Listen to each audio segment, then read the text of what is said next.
2050年的蓝星竟成了一片废墟，无数个挣扎求生的普通人正面临生死危机。可惜了，看样子你的身上应该没有信标。不过算了，就当是正餐前的配菜吧，愉悦一下心情也挺好。就在男人挥动长刀要杀了陈毅时，整个世界似乎都被按下了暂停键，陷入了停滞。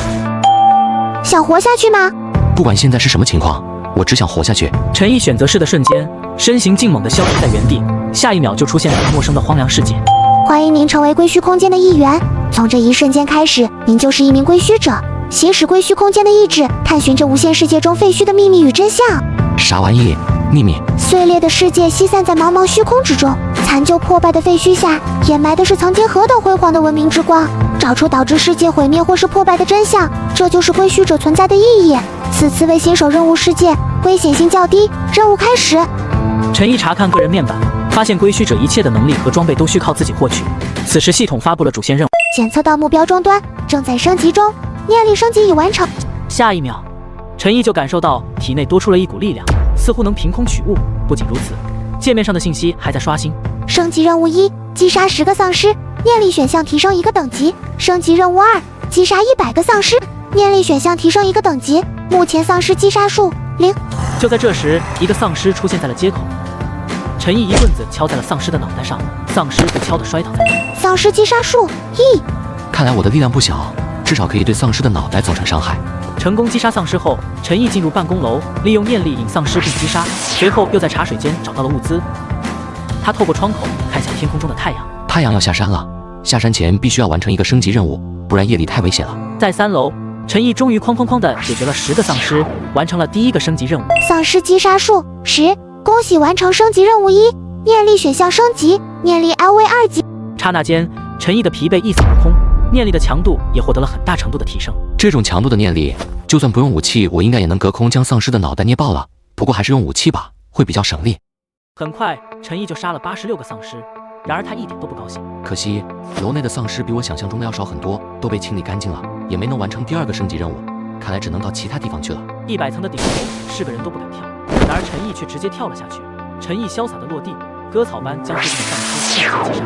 丧尸击杀数3849，升级任务3完成，念力升级。随着陈毅拳头一握，100米高的大楼在顷刻间竟被陈毅的念力捏成废墟。这时，一道流光从某个丧尸的尸体上飞出，落入陈毅的手里，光芒散去，陈毅才发现是一管红色的液体。获得道具祭祀病毒，说明一种能够赋予人类进化可能性的病毒。获得道具锋利的獠牙，说明只是2根异常锋利的獠牙。病毒？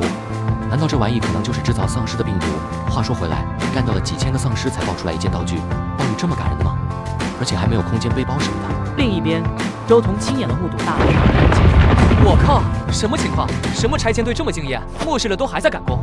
这时，一个中年人火急火燎地跑了过来。周彤，出现了一点意外，我们准备现在就返回基地。好，我跟你们一起走。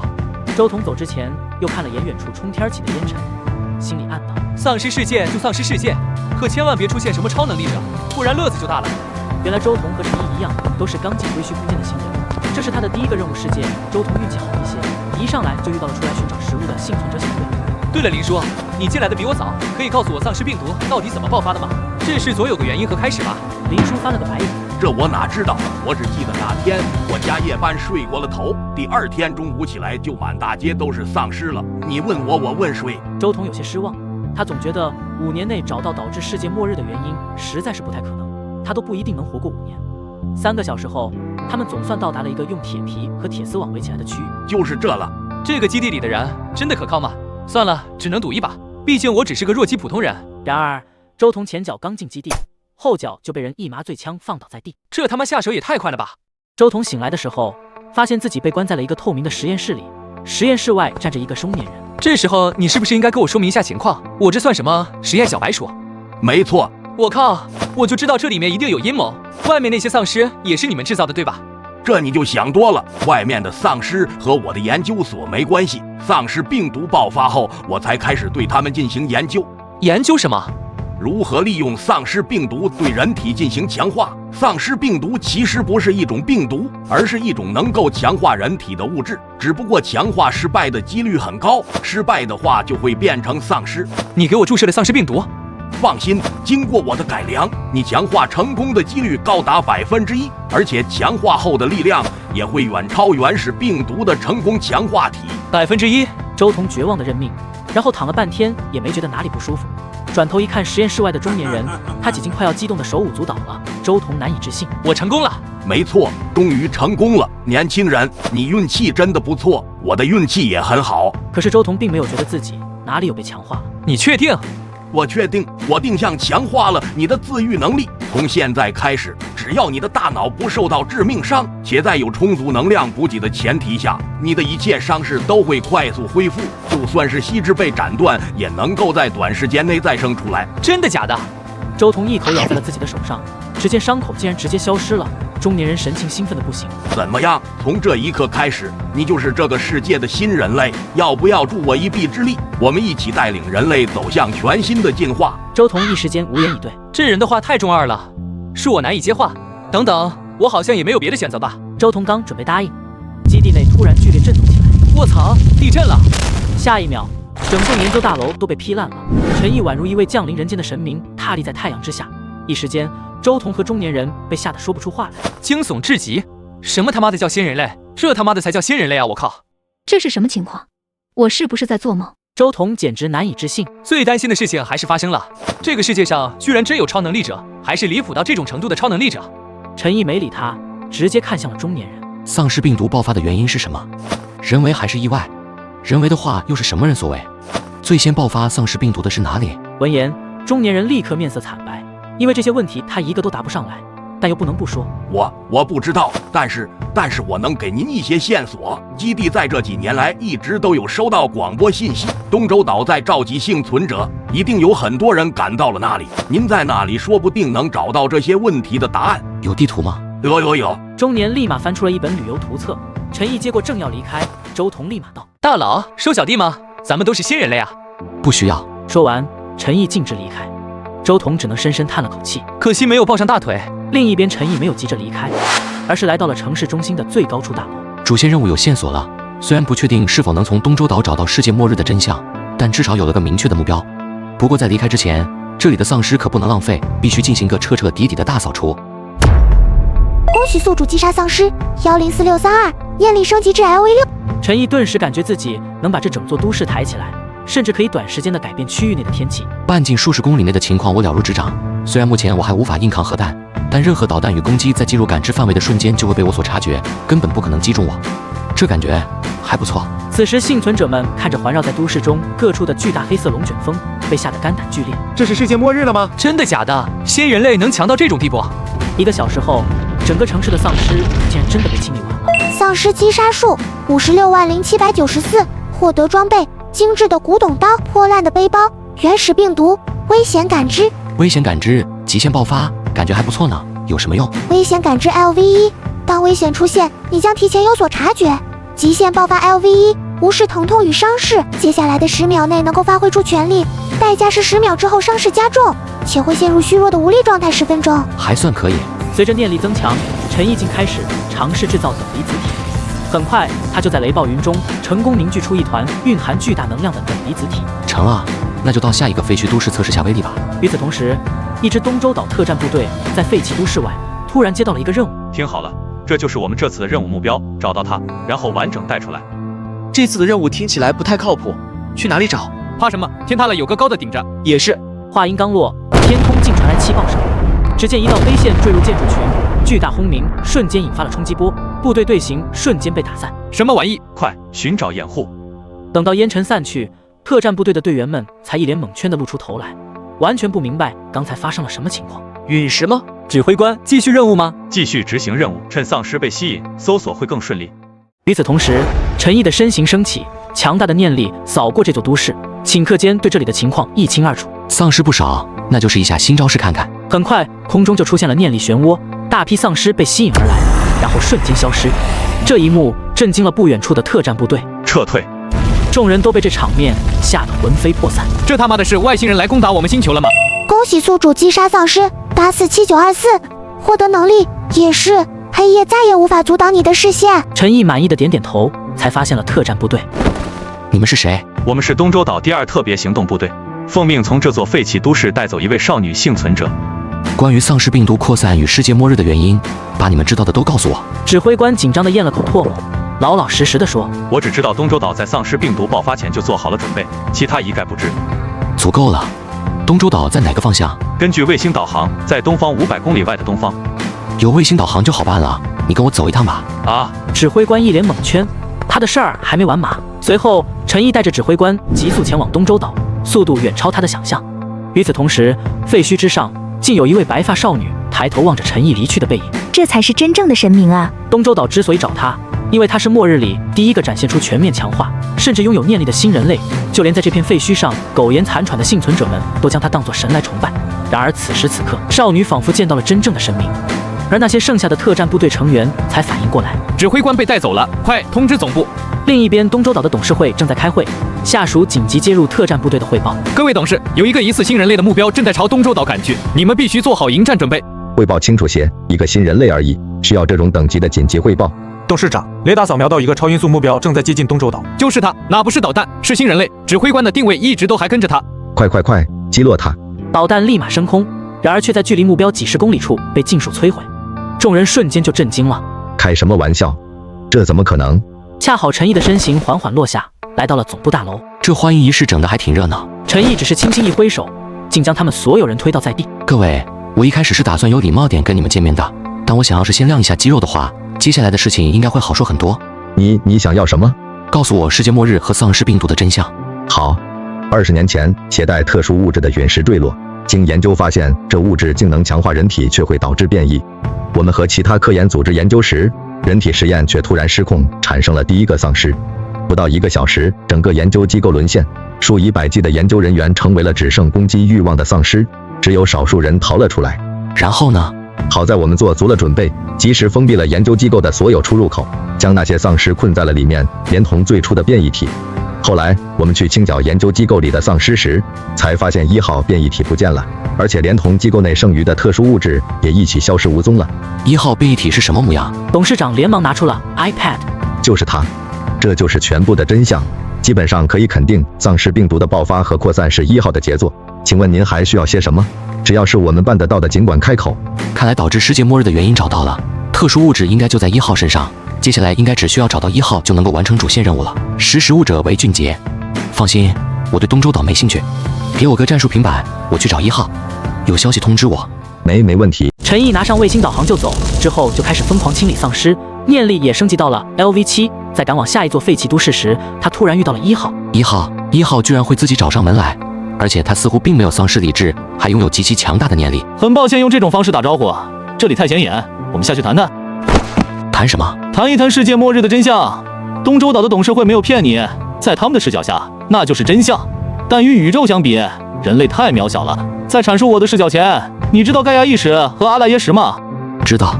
所谓的盖亚意识就是星球上的生命体与非生命体所构成的整体系统，阿赖耶识则可以简单的概括为众生的意识集合体。二者都并不是什么无上存在，只是一个理论假说和概念而已。如果将范围概括到整个宇宙的话，盖亚意识其实就是整个宇宙的运作系统，阿赖耶识则是所有拥有自我意识的生命体的意识集合。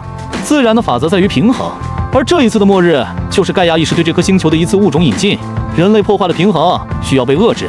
你可以理解为这是你脚下这颗星球的自我选择。然后呢？我在重新恢复理智的瞬间就明白了，我的诞生是盖亚意识的选择。这颗星球上的丧尸有存在的必要，我希望你能手下。话音未落，陈毅猛地就将1号轰飞了。如果说你是盖亚意识的选择，那我大概就是阿赖耶识的体现了吧。我既不在乎人类会怎么样，更不在乎这颗星球这个宇宙会怎么样。不过你能主动找上门来，倒是让我省了不少事。反正我来这个世界只是为了完成任务，获得力量。说话间，耀眼的亮蓝色光束爆射而出，精准命中数十公里外的1号。1号这才明白，你居然是这类人，那可有的头疼了。不过没用的，我是盖亚意识的选择。这颗星球在消耗自身的生命力来提升我的力量，你无法与整颗星球的力量抗衡。说完，1号的力量竟猛地暴涨，一时间竟隐隐有了足够与陈毅分庭抗礼的势头，硬生生地顶住了陈毅的念力。呵，废话真多。盖亚意识说白了就是自然法则，它没有人类的情绪和情感，更没有智慧可言，怎么跟我斗？陈毅心念一动，涌动的念力直接捏爆1号的头颅，不给盖亚意识半点的反应机会。不知究竟是怎么回事？作为1号的盖亚意识死亡后，竟爆出了高级道具与装备。恭喜获得装备裂空斩，盖亚意识灌注的念力被实质化压缩到极致，并塑造成长刀之状，就算是普通人持有，它也能劈开大地，斩裂天空。壁垒风衣，风衣本身没有任何防御力，但能够储存你的念力以备不时之需。遭遇偷袭时，能够自动放出念力屏障抵挡攻击。满念力状态下，可供你全力战斗10分钟。盖亚之章，只要使用，你将直面这个概念。你想要与之进行一场交易吗？万物之一，跨越语言与物种，甚至是生命的障碍，聆听一切生命与非生命的声音。陈毅直接装备上了裂空斩和壁垒风衣，还掌握了万物之音。但对于盖亚之章，陈毅却选择暂时收起。刚干掉1号，现在用盖亚之章太冒险，还是以后再说。直接一波把全世界的丧尸都给扫荡干净吧。岩壁，无形的波动席卷整块土地，顷刻间，数不清的丧尸爆成血雾，全世界的丧尸竟在眨眼间全部被干掉。另一边的周彤还在神色慌张地被丧尸追赶，突然发现身后的丧尸都不见了。卧槽，发生什么了？恭喜，主线任务已完成，是否选择立即提交任务？是。做出选择的瞬间，他的身形紧接着彻底消失不见。主线任务提交成功，升级任务时失败，结算完成，获得点数1000，点数余额1000。下一秒，陈毅发现自己站在了一个人来人往的现代化广场中央，正是归墟空间。归墟者，恭喜您成功度过新手任务世界，您将在这里历经一个个世界，追寻世界的真相，追寻无限的力量。那么祝您愉快，获得道具：归墟空间指引手册。陈毅随意翻了翻，大致得到了以下结论：1. 我所在的世界除开我之外，不可能会出现别的归墟者。2. 不管我在任务里待多久，返回自己的世界后都只过了一瞬间。3. 归墟者每隔1个月必须执行一次任务，不过好在失败也没有什么惩罚。与此同时，广场上一起返回空间的还有上千归墟者，其中就有周彤等人。哥们儿，我们是不是在任务世界里见过？没有。奇怪，我为什么会觉得陈毅的身影很眼熟，可就是记不起来到底在哪里见过。这时，一个瘦子热情地向陈毅递上传单：帅哥，想加入军团的话，可以考虑一下我们钻石军团哦。不感兴趣的话，也可以了解了解，我们也有其他业务。主线任务完成后，陈毅获得了1000点数，点数可以用来强化装备、道具以及能力，这对于归墟者来说是重中之重。陈毅果断手奔商业区的强化设施。裂空斩、壁垒风衣可强化，10000点数每次，盖亚之章无法强化。这强化费用也太夸张了，我才1000点啊！可以选择危险感知、极限爆发、夜视以及适者生存的能力，每次只需要100点数。行，强化适者生存。强化适者生存，消耗100点数，点数余额900，适者生存 LV 1.1。卧槽，感情10次强化才能升1级。陈毅继续强化适者生存，一连10次，将手头上的点数挥霍干净，将适者生存给强化到了 LV2。能力：适者生存 LV2。生命的存续就是不断的自我进化，无论在多恶劣的环境中，你都能够在1小时内迅速适应，还算可以。陈毅离开商业区，就走进了街口一家名为小果精品的装备道具店。老板，你这里可以换装备？当然可以，帅哥，你想换什么装备？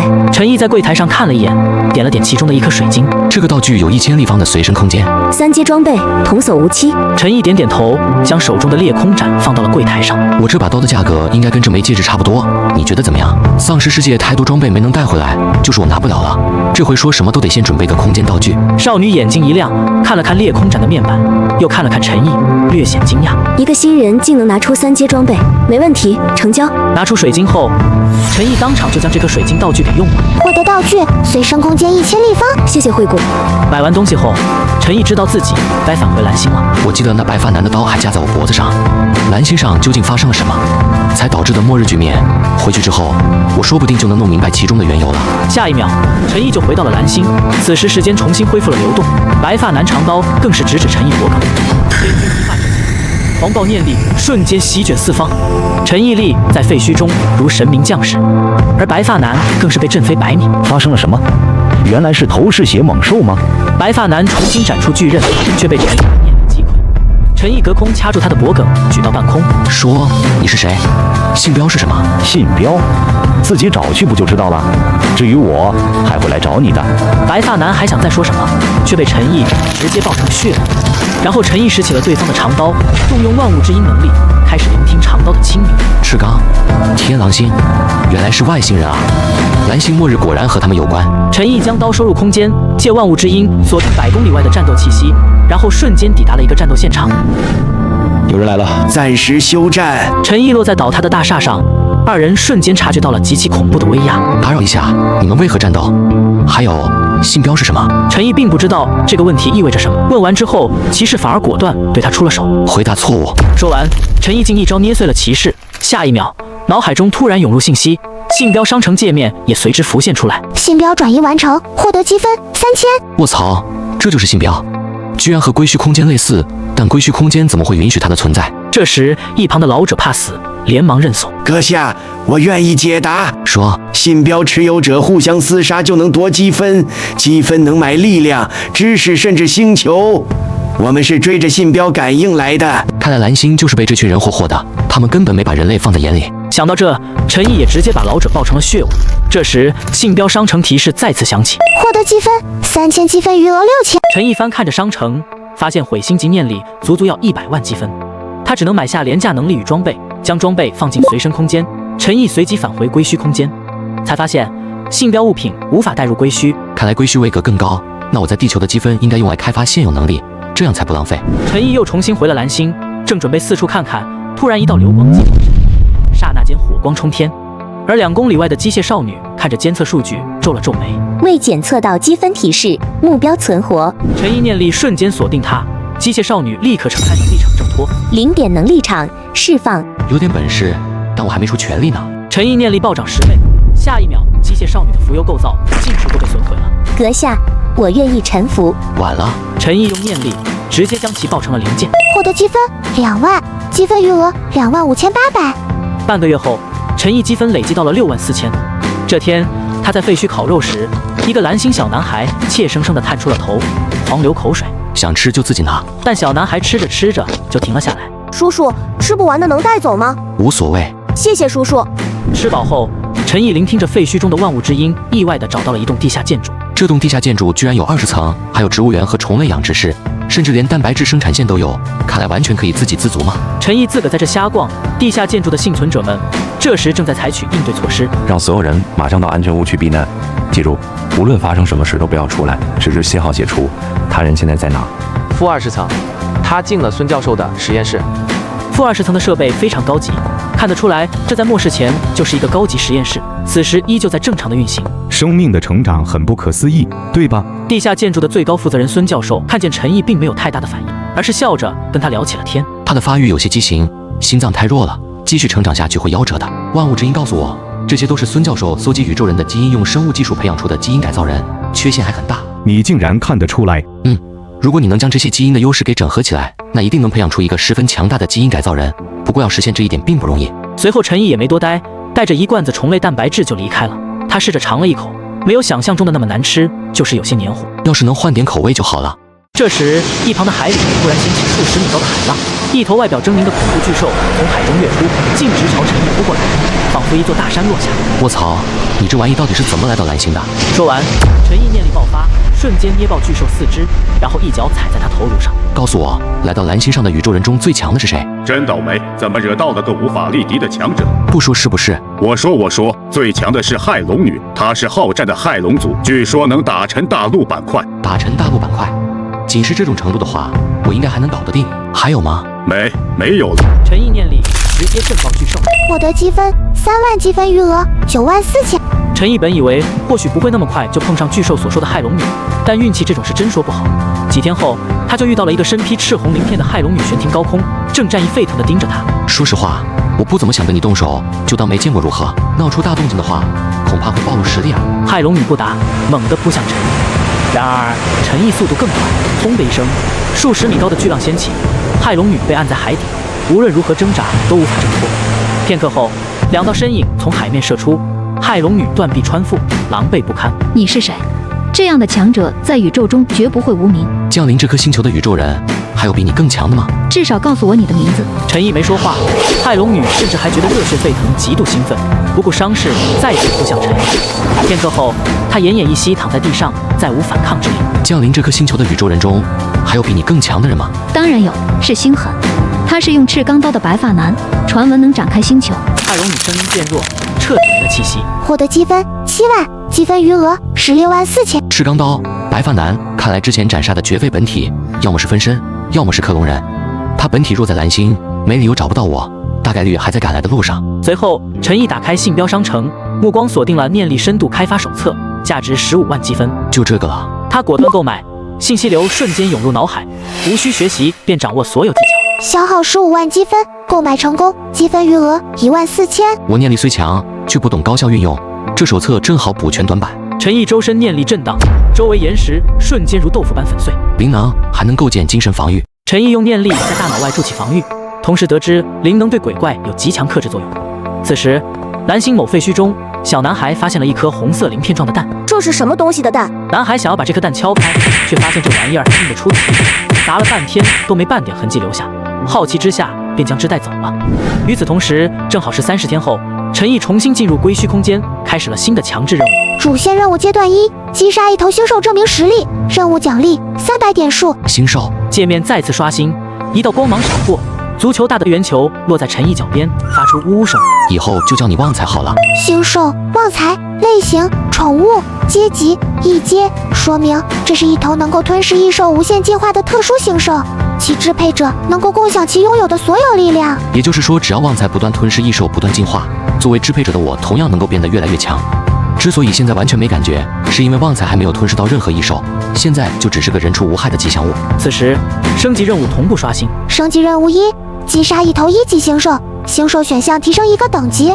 升级任务2：击杀一头2级星兽，星兽选项提升1个等级。升级任务10：击杀一头10级星兽，星兽选项提升1个等级。先搞清楚这个世界的情况，再做打算。不过旺财总跟着跑太麻烦了。旺财，你有没有办法隐藏自己？旺财似懂非懂，一溜烟躲到墙角，只露出半颗脑袋。这样也可以。得到肯定，旺财又藏了起来。这时街上的广告屏正在播放新闻：荣安市遭4.5级星兽威龙袭击，损毁达80%，目前的幸存者已经被安置。突然，闹市传来巨响，警报声四起。警报！星兽来袭，快去最近的避难所。陈毅站在废墟上，看着一头15米高的星兽肆虐，判断其为1级。切，最弱的等级，直接灭了就是。旺财，出来吞了它！旺财立马从角落里跑出来，身体瞬间膨胀，然后一口将星兽吞了下去。陈毅体内也涌入了一股力量。强化成功，适者生存 LV 2.1，新人类 LV 1.1，获得能力新人类 LV 1.5，升级任务1完成，星兽选项升级，星兽 LV 2，力量、速度都提升了，新人类能力还融合了之前的优势，所以旺财升级我也能共享力量。这时，旺财吞噬完了，力量又重新变回了小小一团，然后藏了起来。与此同时，星兽监测部警报大作，金山市出现4.9级星兽警报，快通知高级市星者前往迎战。可是没道理啊，前2天才出现了4.5级的超强星兽，不应该这么快刷新能级记录的，这不符合我们之前监测到的规律。意外之所以是意外，就是因为无法预料。当整个监测部的人将神经紧绷到极点的时候，最先赶到的是星者却报告现场没有任何星兽的身影。什么？事实上，我们最先接到的是1级星兽警报。根据现场情况来看，可以确定是1级星兽的破坏规模。没有战斗痕迹吗？只有一滩血。糟了，事情非但没有解决，而且似乎变得更加严重了。一头活生生的4.9级星兽消失在我们眼皮子底下，一旦出事，后果不堪设想。实际上，这只是陈毅动手时逸散的能量被监测到而已。说实话，他已经很压着实力了，不然能级会更加炸裂。现在怎么办？立刻上报联合会。不到30分钟，位于第1联合中心市的联合会总部大厦以最快的速度召开了高层会议。事情紧急，我就直接安排了。露西亚、杰斯，你们俩立刻赶去金山市，一旦出现情况，你们马上迎战。了解，明白。露西亚、杰斯都是高能级的战力，露西亚高达4.3级，杰斯则是4.2级，在噬星者中均为队长级的战斗力。还有，带上闪光那小子。2人点点头，马不停蹄地朝着金山市赶去。露西亚队长，麻烦你们了。任务而已。切，一群蝼蚁，竟敢对我如此态度！原来闪光也是一名归墟者，而他在刚进这个世界的第1天就成功融合了荣安市的那头4.5级星兽威龙，获得了威龙的力量。杰斯察觉到了闪光的高傲，带有提醒意味地问了句：“威龙的情况怎么样？”在发脾气呢，不过应该没什么问题，过阵子就老实了。尽快吧。说真的，尽快解决这个问题，不然说不定你什么时候就会被威龙趁虚而入，后果不堪设想。为了迎战威龙，噬星队损失惨重，我可不想再跟威龙打一次。希望威龙能成为战力，而非阻力。我明白了。杰斯有些无奈，这人根本没听进去。另一边，陈毅在短短几天之内就遇到了2起星兽袭击事件，出现的星兽均为1级。主线任务阶段1完成，获得点数300。主线任务阶段2，仅只是击杀一头星兽还远远不够，请协助或主动击杀10头1级星兽，证明你的实力。任务奖励1000点数。看来我最好先让旺财吞下大量星兽进行成长，直至难以提升后再选择完成我的升级任务。毕竟旺财越强，我越强。与此同时的金山市街头，2名前来迎战的噬星者已经打倒了3头1级星兽，正欲收尾时，一股巨压突然将他们按倒。吞咽声响起时，监测部的警报在通讯器中炸开。怎么了？还有其他星兽吗？2人想要抬起头来查看情况，然而却什么都看不到。接着就是一阵令人毛骨悚然的吞咽声。怎么感觉好像是什么东西在吞噬那3头星兽？此时，2名噬星者的通讯频道中传来监测部的疯狂咆哮：45号、46号，现场监测到4.9级星兽信号，具体情况如何？请立即汇报，请立即汇报。是我拼了，去看看到底是什么。噬星者猛地起身，却发现3头星兽都没了踪迹。与此同时，暗处的旺财打了个饱嗝。看来一次吞噬了3头1级星兽，你的力量有了不小的提升吗？下一秒，一股力量也涌入了陈毅的体内。强化成功，星兽 LV2.3，星人类 LV2.3。藏起来吧。旺财一溜烟就消失不见了。这时地面突然轻微震动，借助万物之音，他竟听到了星球的悲鸣。这颗星球在悲鸣，是因为人类，还是星兽？别是盖亚意识搞事啊！宇宙级的我可惹不起。陈毅暂时压下疑虑。数小时后，露西亚3人连忙赶到了这里。是什么情况？我们确定听到了人类的脚步声。不好，这星兽可能会模仿人类形态，混迹在普通人里。不过这只是猜测而已，不一定真就是人形星兽。有一点可以确认的是，这里确实出现过高阶星兽气味，体型肯定不大，周围没大型生物活动痕迹。对了，这是第3起了，我们清楚听到了吞咽声，它在猎食其他星兽。若它能靠吞食星兽成长的话，后果不堪设想，必须尽快找到。杰斯，看你的了。我尽力。既然现场有那头星兽的气味残留，那我只需要跟随着气味的残留路径追踪过去，说不定就能将那头星兽逮到。另一边，陈毅通过万物之音的技能，也察觉到了露西亚等人已经在寻找他的踪迹。或许之后我会跟联合会与噬星者有所接触，但还不是现在。旺财带他们溜一圈。旺财应了一声后，依靠着强大的隐匿能力，硬是将杰斯3人溜得无可奈何。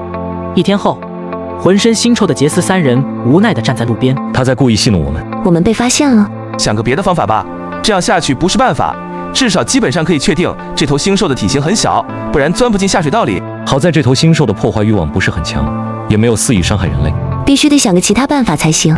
1小时后，新的星兽警报响起，几名归墟者连忙跑过来，合力围攻这头装甲星兽。喂，还不快干掉它！再拖下去就要有人来抢人头了。听说最近有个很喜欢抢人头的王八蛋。废话，能干掉的话不早干掉了？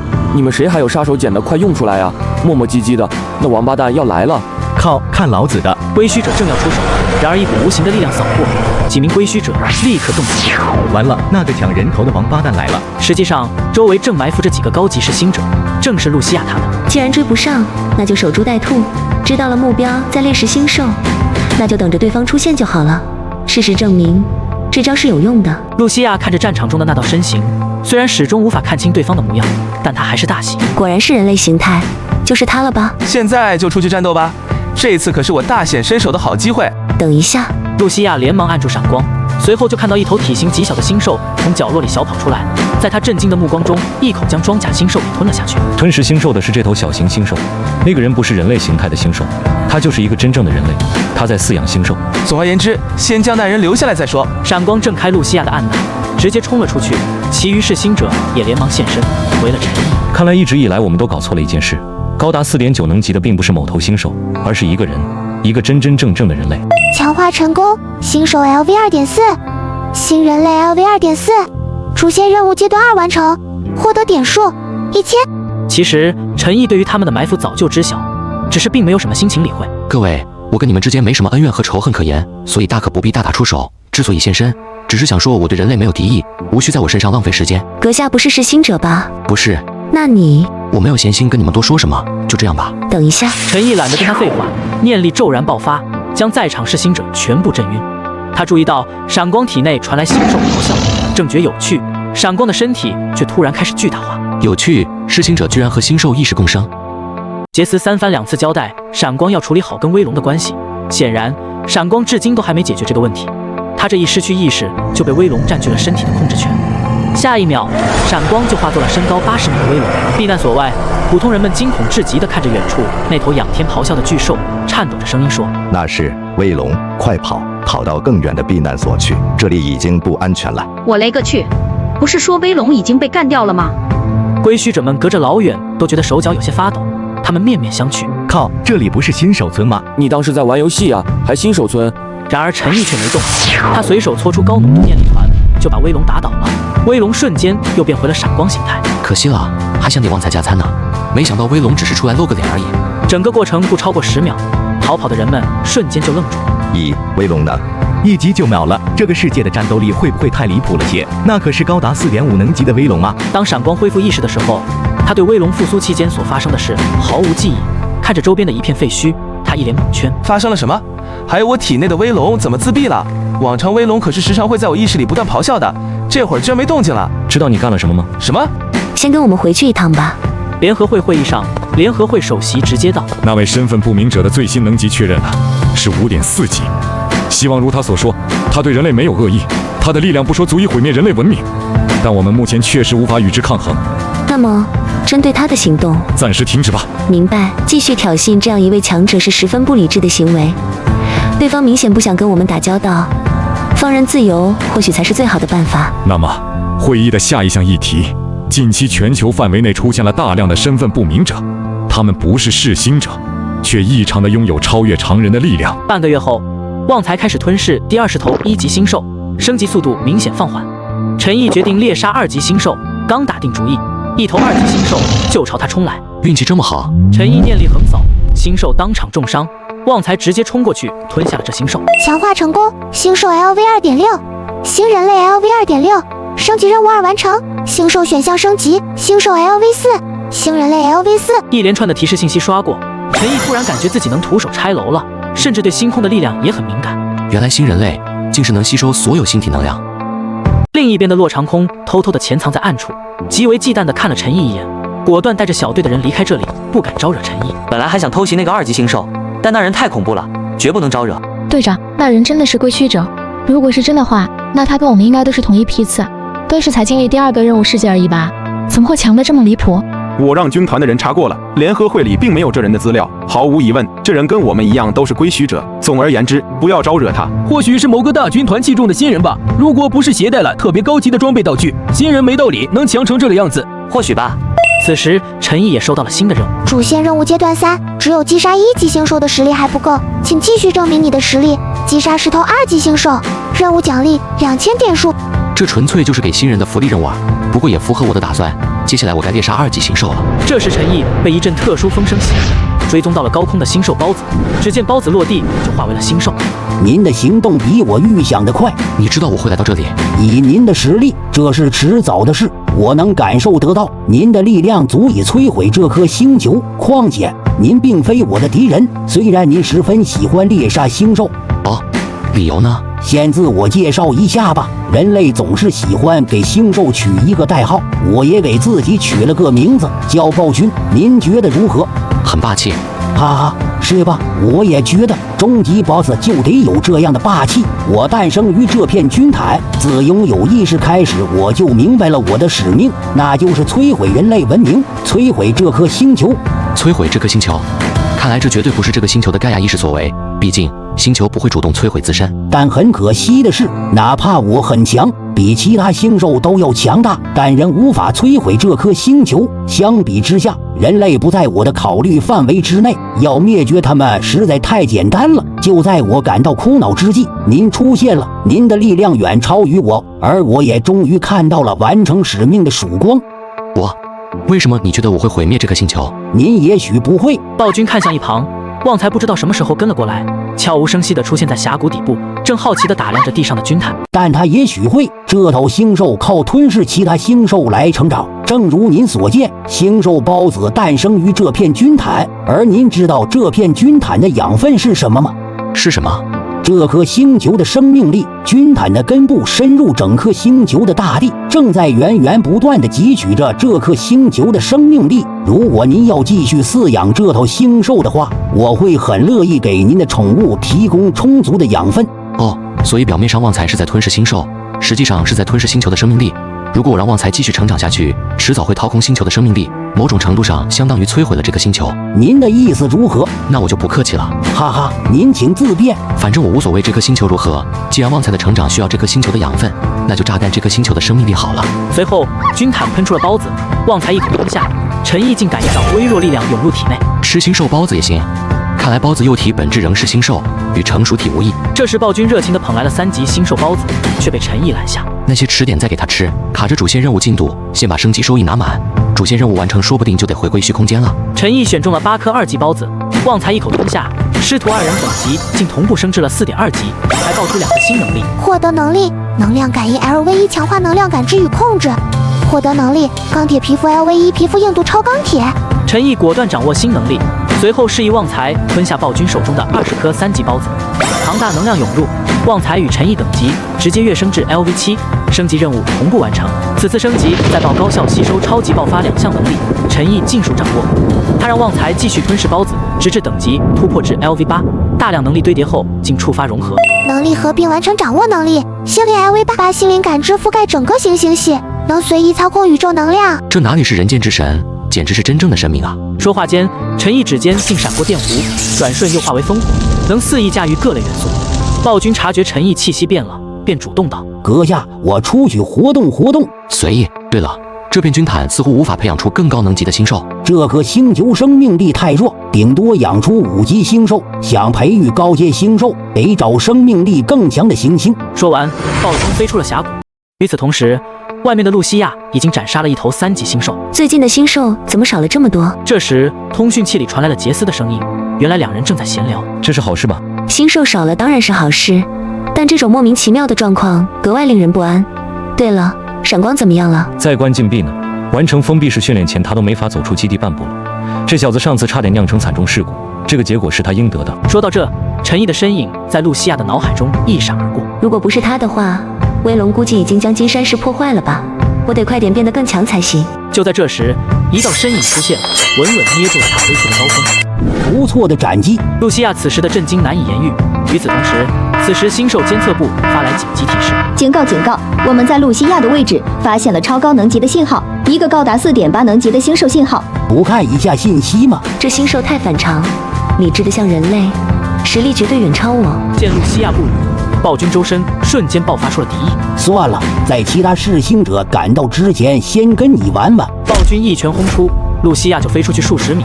他顿时感觉自己全身的骨头都碎了。这次说不定要战死了。他倾尽全力展出大招，却被暴君一拳击退。太弱了，你连让我尽兴的水平都没有。那如果加上我们呢？滚滚烟尘中，杰斯与另外几名高级噬星者先后赶到。露西亚怎么样？还有战斗力吗？不会拖你们后腿的。4.8能级的星兽，这下子麻烦可是大了啊！4.8级，你们体会过绝望吗？你想说什么？不发觉我跟其他星兽的体型不太一样吗？不怕告诉你们，这还不是我的权力形态。有没有兴趣见识一下我的权力形态？闻言，几名噬星者瞳孔一缩，头皮发麻的同时毅然动手。就算实力差距摆在面前，我们也绝不有半点怯懦。哈哈，有种！不惜一切代价消灭这头星兽。暴君与噬星者激战了整整2天。此时暴君的体型已经暴涨至15米，能级更是达到5.2级。噬星者们伤亡惨重，露西亚与杰斯也奄奄一息。一切都结束了，这差距不是勇气能填补的，我们输得彻底。作为最后一战，我没有遗憾了。这话似乎有些不太对劲，但露西亚却又想不通哪里不对。这时，半空中掠过飞机的轰鸣声，一群高级噬星者落地，关禁闭的闪光也被放了出来。终于轮到我大展身手了。你们登场的时机不太合适，接下来可不是你们的主场，哈哈哈！说完，暴君就看向了陈毅，不知道他什么时候出现在了这里。是他的实力深不可测，上次的阴影还在，绝不能轻举妄动。他怎么会来？或许他能帮我们将暴君消灭。露西亚等人瞬间就高兴了起来，然而陈毅却径直走向了暴君。2人熟络的互动让所有噬星者心头一凛。怎么样，心满意足了吧？看来那些低等级的星兽已经无法满足阁下了，是时候献上我的生命了。满足了，接下来让我看看您的实力吧。旺财从废墟跃出，一道十字光芒闪过，狂暴冲击瞬间熏飞了所有噬星者。此时暴君竟被一招毙命，旺财一口吞下暴君，周身泛起白光。陈毅与他同步升级至 LV11。陈毅刚想离开，露西亚连忙道：“阁下，多谢援手。”陈毅脚步一顿，瞬间消失。我只是为了完成升级任务，现在他们还能好好说话？如果联合会知道我对这颗星球做了什么，我们大概就是敌人了。与此同时，星兽监测部屏幕上竟然跳出了7.3能级的恐怖数值。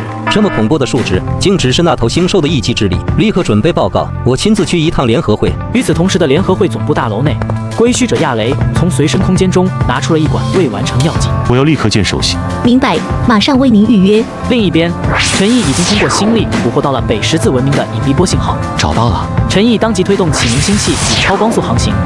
天文观测者发现星系位移，瞬间陷入了恐慌。不好，星系在朝未知方向移动，我们根本无法阻止。然而此时的陈毅却很悠闲。北十字文明在60光年之外，至少也得20年才能抵达。可惜，暴君就是这颗星球上的唯一一头5级星兽，而且由于被旺财吞了太多的星兽孢子，星球的生命力严重流失，绿植会逐渐枯萎，自然生态会逐渐崩溃，地震灾害会越来越频发。而他们现在却还一无所知。陈毅有些无聊地拿出一颗拳头大小的肉团。物品：暴君之心，类型：道具。说明这颗肉团承载着暴君的意识，只要某个生物吞下它，暴君的意识就能够夺取其躯体复活。暴君的力量在2阶之上，但还够不着3阶，要不什么时候就把暴君给复活了？一些事情不用我亲自出手，这样暴君去做就好了。5年后，露西亚、杰斯、闪光以及刚加入噬星者没多久的洛长空，终于是发现了星兽孢子的存在。一行人便到了陈毅所在的峡谷外进行查探，却被峡谷外的能量屏障阻拦。屏障十分坚固，我来试试看。然而，众人鼓足全力的一击，仍无法对屏障产生半点效果，就算氢弹也无法将其轰开。哎，麻烦了啊！我的主线任务已经来到最后的阶段，只要彻底探明星兽的真相，就能完成主线任务，居然被卡在了这里。其实这正是陈毅的目的。归墟空间的主线任务，最后一定是探明导致世界毁灭或破败的真相。只要他不让归墟者们完成最终的主线任务，那就可以延长在这个任务世界的逗留时间。算了，回去吧。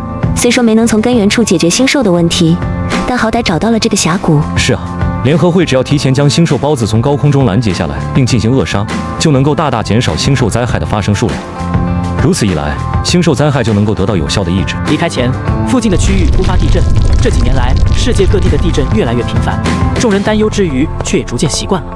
只是，杰斯发现自己突然有了聆听万物之音的能力，听懂了这颗星球的声音。原来这不仅是地震，而是这颗星球的悲鸣。大自然的生命力严重流失，这颗星球已经进入毁灭倒计时，人类所要面对的未来是绝望的。一切的根源就在那峡谷之下。杰斯沉浸在悲观之中，他知道的太多了，但什么也做不到。等露西亚找到他时，他已是颓废不堪。高级噬星者会议需要你到场。以后会议不用通知我，有任务直接传讯，告知联合会真相只会引发更大的恐慌。我们能活着已是侥幸。20年后，启明星系抵达北十字星系，陈毅推动2星系合并形成双星系统。他带着军坦瞬移至北十字星，这里生命力旺盛，极为适合培育高级星兽。就选这了。军坦疯狂汲取生命力，周围绿植瞬间枯萎。北十字星的星空舞者朔风察觉异常，立刻冲入山谷。竟敢危害星球，找死！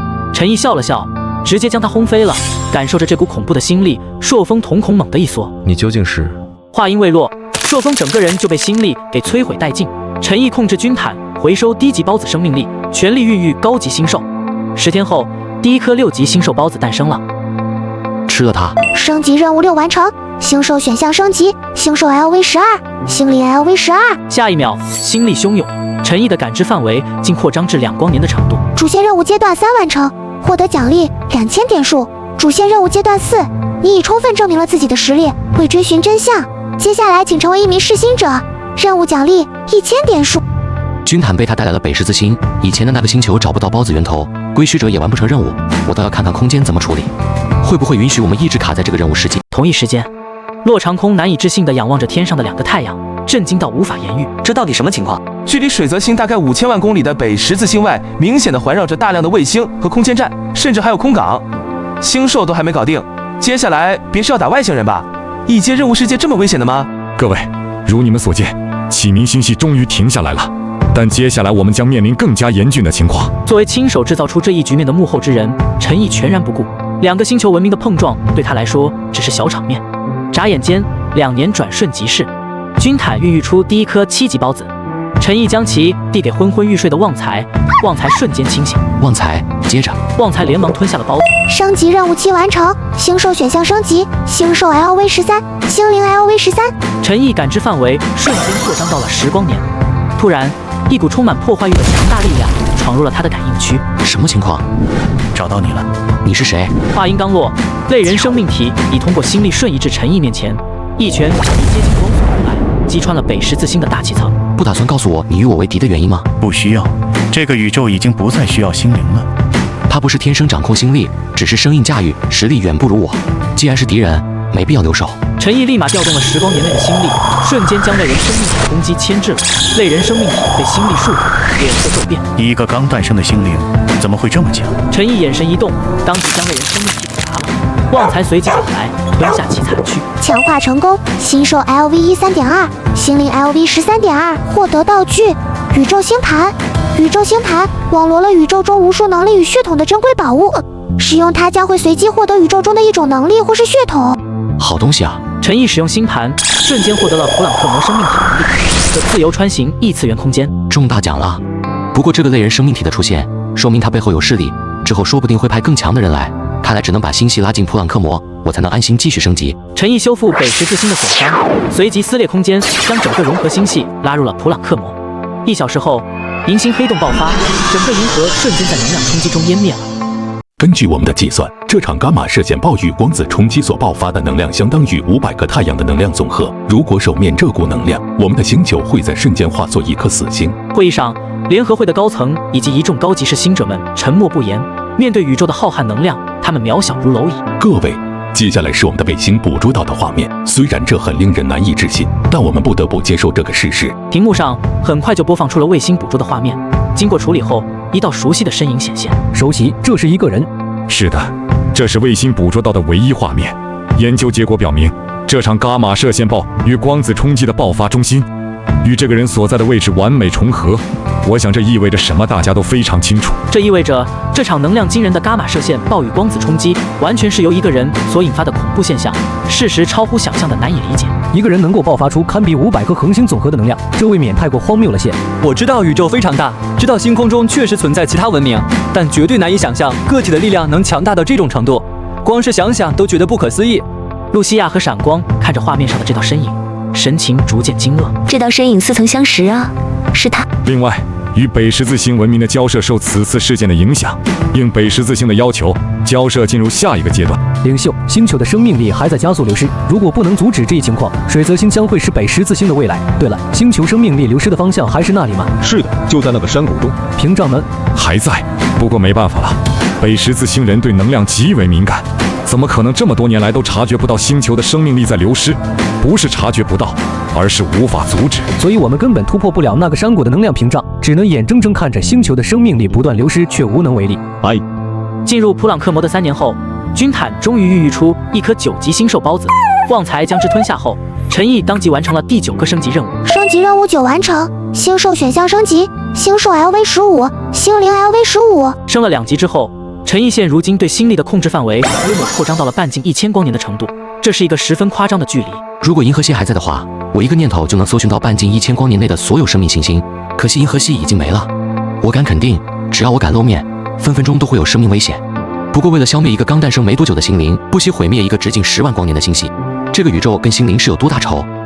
完成星兽世界任务后，陈毅提交的瞬间就返回了归墟空间。此时旺财竟也跟着回来了。旺财走了，先去鉴定装备。陈毅看了看自身能力与旺财的属性，瞬间震惊了。心灵和旺财的强化费都要50万年数，我现在只有7300，根本不够。还好这次带回来大量装备道具，卖了换钱才行。随后，陈毅将16万件装备道具都拿到了小果精品店，店主林小果震惊的不行。帅哥，你该不会洗劫了某个军团仓库吧？只是任务世界收获多而已，你给个价。这些我能出12亿9千万，只是我手头没这么多现钱，能给我点时间凑吗？尽快。半小时后，林小果凑够了12亿，还差9千万。陈毅直接拿起了镇店之宝，是一个能装下银河的随身空间。这个我要了，抵那9千万。成交。交易完成后，陈毅获得了随身空间、银河和12亿资产卡。他直接来到了钻石商城。贵宾，您看看这个临界突破能力，能透支力量短暂越阶，最高到6阶，这可是保命的极品啊！我现在是1阶，用它能升到5阶，银河级战力，1分钟足够解决战斗，值得10亿。这个我要了。陈毅买下能力后，用剩余2亿给旺财买了10头2阶战宠当零食。旺财吞下后，陈毅与他的等级同步提升至 LV16。陈毅解锁了真空零点能转化星力的能力，哪怕宇宙星空中的星力被隔绝封锁了，我照样能汲取真空零点能转化为星力，从而为己所用。甚至于，我能创造出包括黑洞在内的各种天体。在空间里修建够之后，陈毅悠悠然地返回了蓝星世界，然后凭借星力瞬间锁定了全球1247个宇宙人，一个念头便将其全部清除。目前积分余额428000。这时，陈毅突然发现了一个漏网之鱼，废墟之下，一个小男孩满脸慌张地看向自己胸口。我之前捡回来的那颗蛋，怎么突然孵出了一头红色的蜥蜴状生物，然后慌慌张张地扎进了我的胸膛中？我不会死吧？那是骇龙。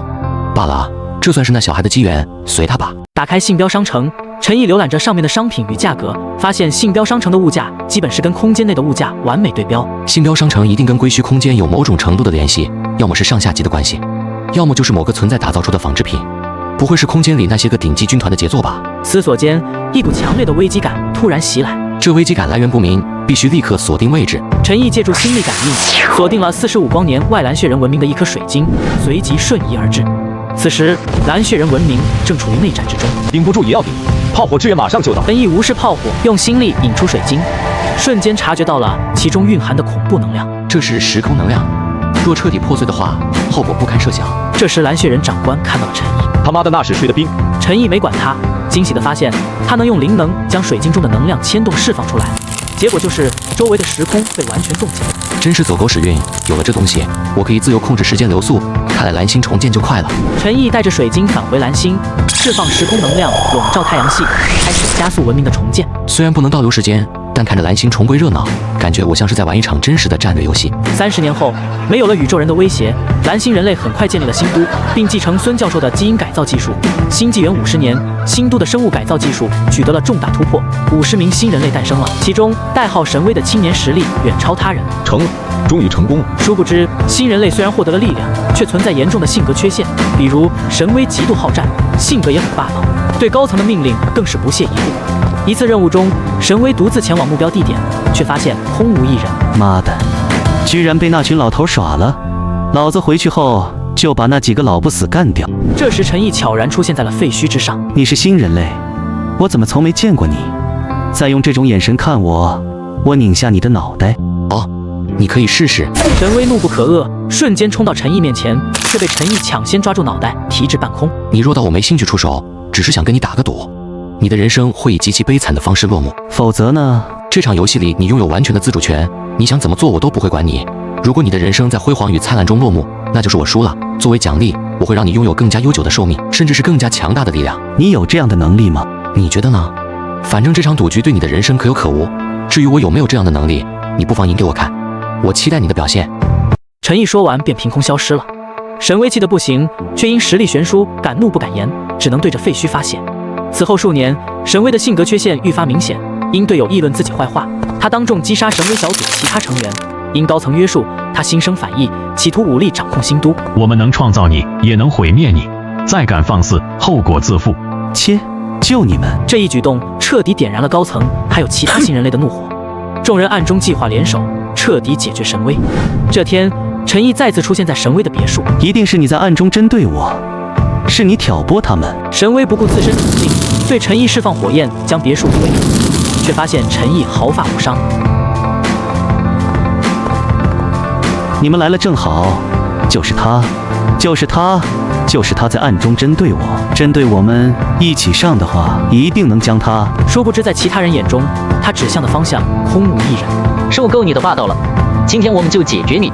激战半小时后，20名新人类死在了神威手下，其余人非死即伤，但神威也能量耗尽，满身伤痕的倒在地上。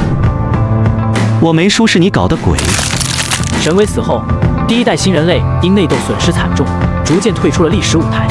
新纪元60年，新都攻克技术难题，诞生了第2代新人类，他们以核能为能量来源，且无性格缺陷，其中代号光之子的辉更是完美的领袖。新纪元70年，辉在中心图书馆查阅神威的资料，对其临终前的怪异言行充满疑惑。这时陈毅突然坐在了他对面。考虑的怎么样了？这场游戏我是你挑选的第2个对手吧？对。为什么？这样的游戏对你有什么意义？我是文明的观测者与见证者，漫长历程中总得找点乐趣吧。为什么选择蓝星？灰先入为主的认为陈毅如此强大，就绝对不会是蓝星人，要么是宇宙人，要么就是更高级的生命，故而才有这样的疑惑。陈毅没有回答，将话题转回了赌局。胜利条件很简单，你若能带领蓝星文明移民宇宙，就算你赢。你不会暗中阻挠我吧？不会。神威纯粹是在推卸自己的责任，所以才编造那样的谎言自欺欺人。我很遵守自己制定的规则。那就好，我期待你的表现。说完，陈毅就凭空消失了。灰冷静地思考了一番，跑去问自己的同伴：如果蓝星存在神明，你们怎么看？蓝星不需要神明了。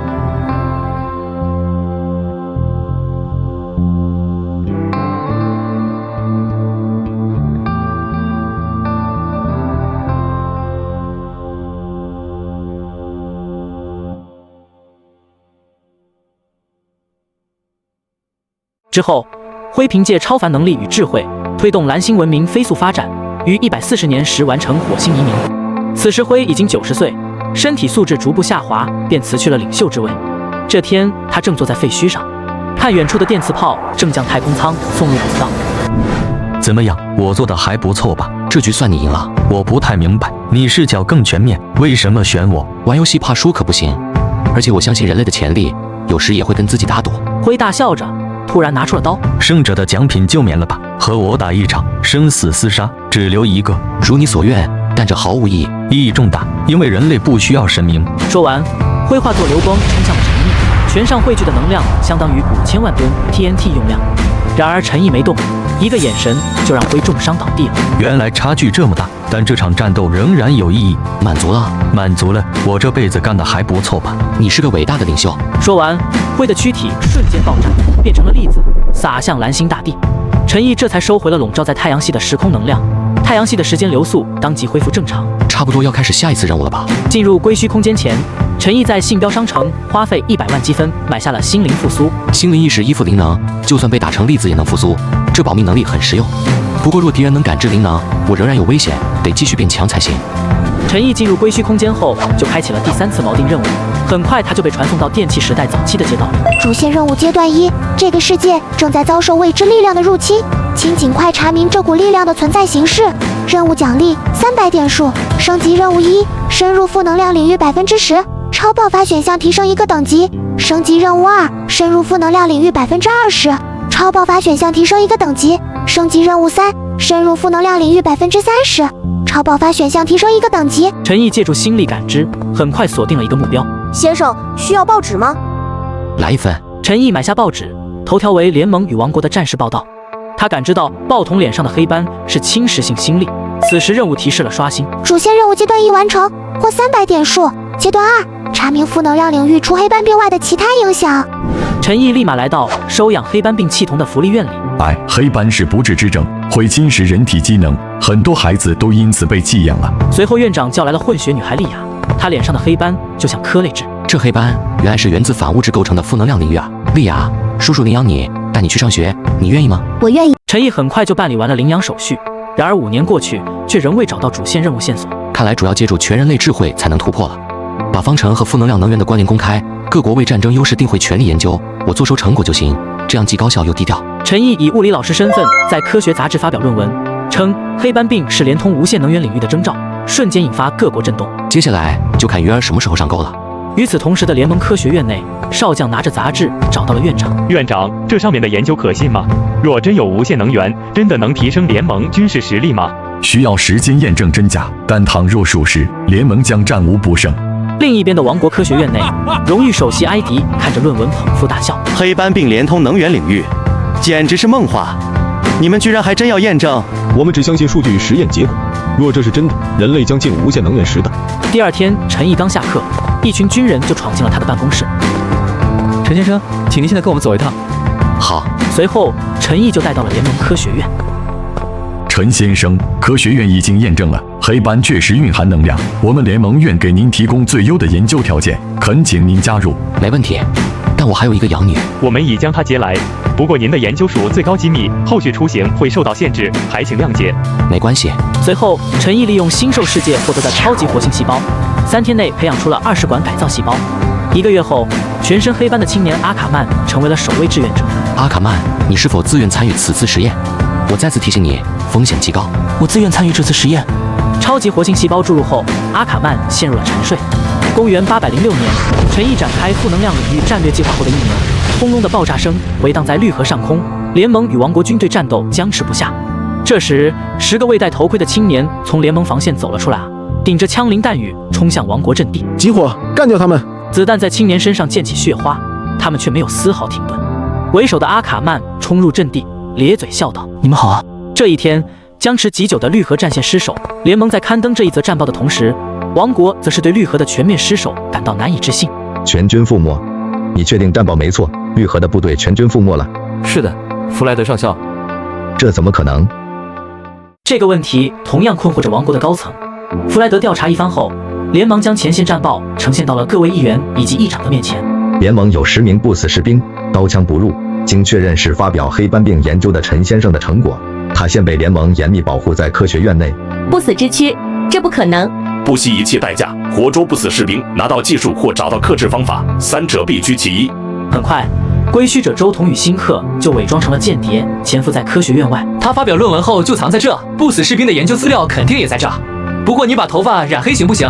当间谍这么显眼，这样才不像间谍好不好？深夜，实验室大门被炸弹砰地炸开了，辛克与周彤闯了进来，锁定了陈毅。这就是陈先生，拿下他就能完成任务。话音刚落，周彤突然被击飞了，辛克回身挡刀，才看清来人竟是少女莉亚，也是陈毅改造的赋能者。居然来了个猛的！叔叔，你先走。好。等等，话音刚落，周彤就被打飞了，半天爬不起。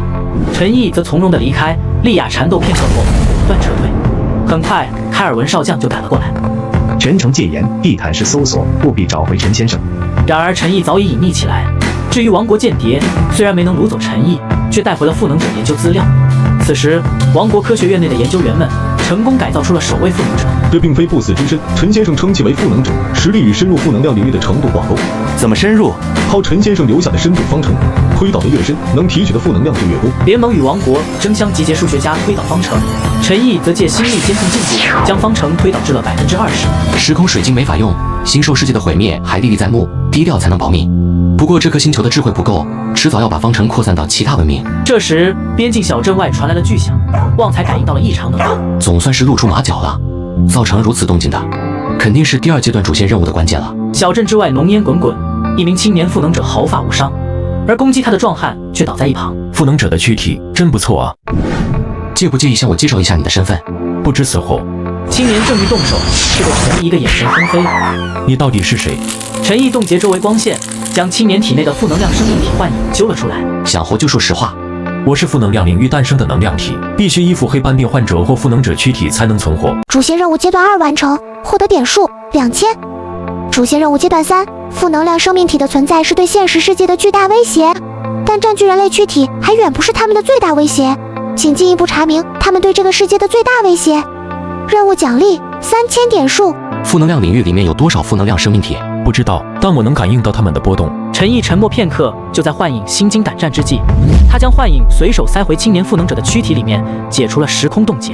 走吧，留着它让局势更复杂，正好看看负能量生命体的威胁到底是什么。公元808年，归墟者们在秘密据点集结了起来。这个世界的战争是一股强大力量在主导，它和负能量领域密切相关，很可能是世界毁灭的黑手。有线索吗？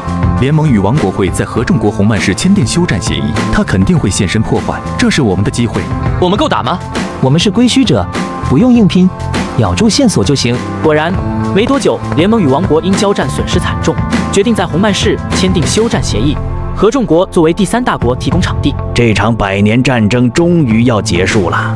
不会这么容易结束的，战争会按他们的意愿开始，却未必按他们的希望停止。钻石军团与周彤等归墟者提前潜伏在红曼市，此时负能量生命体幻影与火山也藏在红曼市。休战协议偏选在这，迟早满大街都是赋能者。区赋能者构不成威胁，我倒盼着来些厉害的，好夺他们的躯体，提升实力。幻影曾被陈毅击溃过，对他心存恐惧，而火山刚到现实世界，格外的狂妄。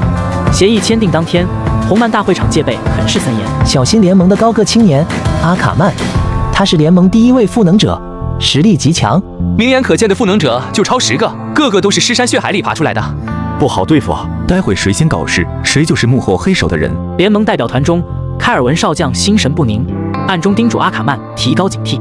然而就在协议签订之际，阿卡曼却一拳打爆了身旁王国赋能者的脑袋。联盟永不妥协。阿卡曼，破败联盟赋能者随阿卡曼暴起，袭击王国代表团，会场瞬间化作了战场。阿卡曼的攻击威力远超负能量领域20%的水平，开尔文才惊觉他已突破至30%，这破坏力太猛了！阿卡曼肯定是幕后的人。果子狸拦着其他人，辛克跟我活捉阿卡曼。狂烈，辛克等人围殴阿卡曼。阿卡曼虽略胜一筹，但陷入了消耗战。正欲速战速决之时，一道负能量的攻击突然破空而来。什么人？这时莉亚提着刀现身了。阿卡曼，你太慢了，这里情况有点麻烦。狂烈等人忌惮莉亚的实力，不敢轻举妄动。此时，房顶的火山见莉亚与阿卡曼实力强劲，不顾幻影阻拦，冲上去想夺取他们的躯体。这2具躯体归我了，找死！阿卡曼一记负能量轰击将火山打飞，莉亚随即挥刀将其劈成2半，火山的躯体瞬间裂开，然后浮现出了一团黑色能量，正是它的本体。负能量生命体，既然自寻死路，我就成全你。别杀我，我什么都答应你们。不需要。莉亚释放负能量，湮灭了火山的躯体，暴露在空气中的黑色能量瞬间被现实世界吞噬了。远处的幻影瞥见长椅上的陈毅，瞬间吓得魂飞魄散，拔腿就跑。不是来找我的，肯定不是，真是没出息。火山死亡的瞬间，逃跑的幻影突然实力翻了倍。看来负能量生命体死亡后，力量会转移给同类啊。这2件事的同时发生，让陈毅得知了一个真相：如果说拥有相当数量的负能量生命体进入现实世界，然后接连死亡，那么存活到最后的那个一定会强到非常夸张。毕竟他汇聚了所有负能量生命体的力量，较之同深度的赋能者，他的赋能输出量将会高出不知道多少倍。这就是负能量生命体最大的威胁了吧？杀死他们无法解除这个世界走向毁灭与破败的危机，这样只会加速让他们汇聚力量，直至创造出一个强大至极的负能量生命体。这时空间界面刷新提示，证明了陈毅的猜测是正确的。主线任务阶段3完成，获得点数3000。主线任务阶段4，据观测结果，负能量生命体死亡后，其力量转移现象为后天形成，这关乎着世界毁灭的真相，请查明原因。任务奖励4000点数。原来这就是负能量生命体最大的威胁，杀死他们只会让幸存者更强。力量转移自然发生，不像人为干涉。难道和宇宙盖亚意识有关？那我得干些什么事情才能让盖亚意识有足够大的反应？动静不能太大，但也同样不能太小了。闹得太大的话，盖亚意识大概会直接天降1号或者类人生命体那样跟我实力相差无几的来跟我打一场。陈毅想了很久，总算想到了法子。既然盖亚意识想要利用负能量领域毁灭这颗星球，那我偏偏从中作梗。一旦负能量领域反扑，那就足以证明盖亚意识的干涉。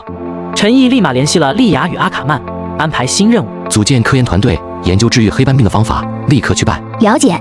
想要负能量领域渗透到现实世界来，那我就为作为负能量渗透个体的黑斑病患者免费治疗。我不信盖亚意识没反应。阿卡曼，别让联盟和王国有冷静的机会，局势要更乱，战争不能停。没问题。次日，阿卡曼血洗王国代表团的事情就传遍了整个世界，王国与联盟的矛盾则彻底被激化，立刻增兵前线。另一边的联盟内，开尔文很是严肃地向高层汇报道：绝对是莉亚，陈先生的养女。终于有陈先生的线索了，这件事你全权负责，挑选精英赋能者暗中行动，不惜一切代价带回陈先生。明白。开尔文立马组建秘密部队，追踪莉亚与阿卡曼。很快就过去了7年，此时深度方程已被联盟数学家推导至了40%。方程推导越来越慢了，得让外星文明来帮忙才行。不过我的贸然干涉，怕是会引起宇宙中某种存在或者高级文明的注意，得这颗星球的人类自己来才行。陈毅将暗中掌控的信号发射到站里。这天，工作人员突然收到了回应，有信号回应。显示器上很快浮现出了转译后的文字：你好，人类。与此同时，陈毅旗下的科研机构已研发出治愈黑斑病的技术，大量患者前往治疗。联盟间谍潜入空无一人的机构，与周彤撞了个正着。我们来晚了，又是白忙活。这时，通讯器响了起来，是狂烈传来了消息：果子狸有线索了，实验有突破，尽快回来接受赋能者实验。收到。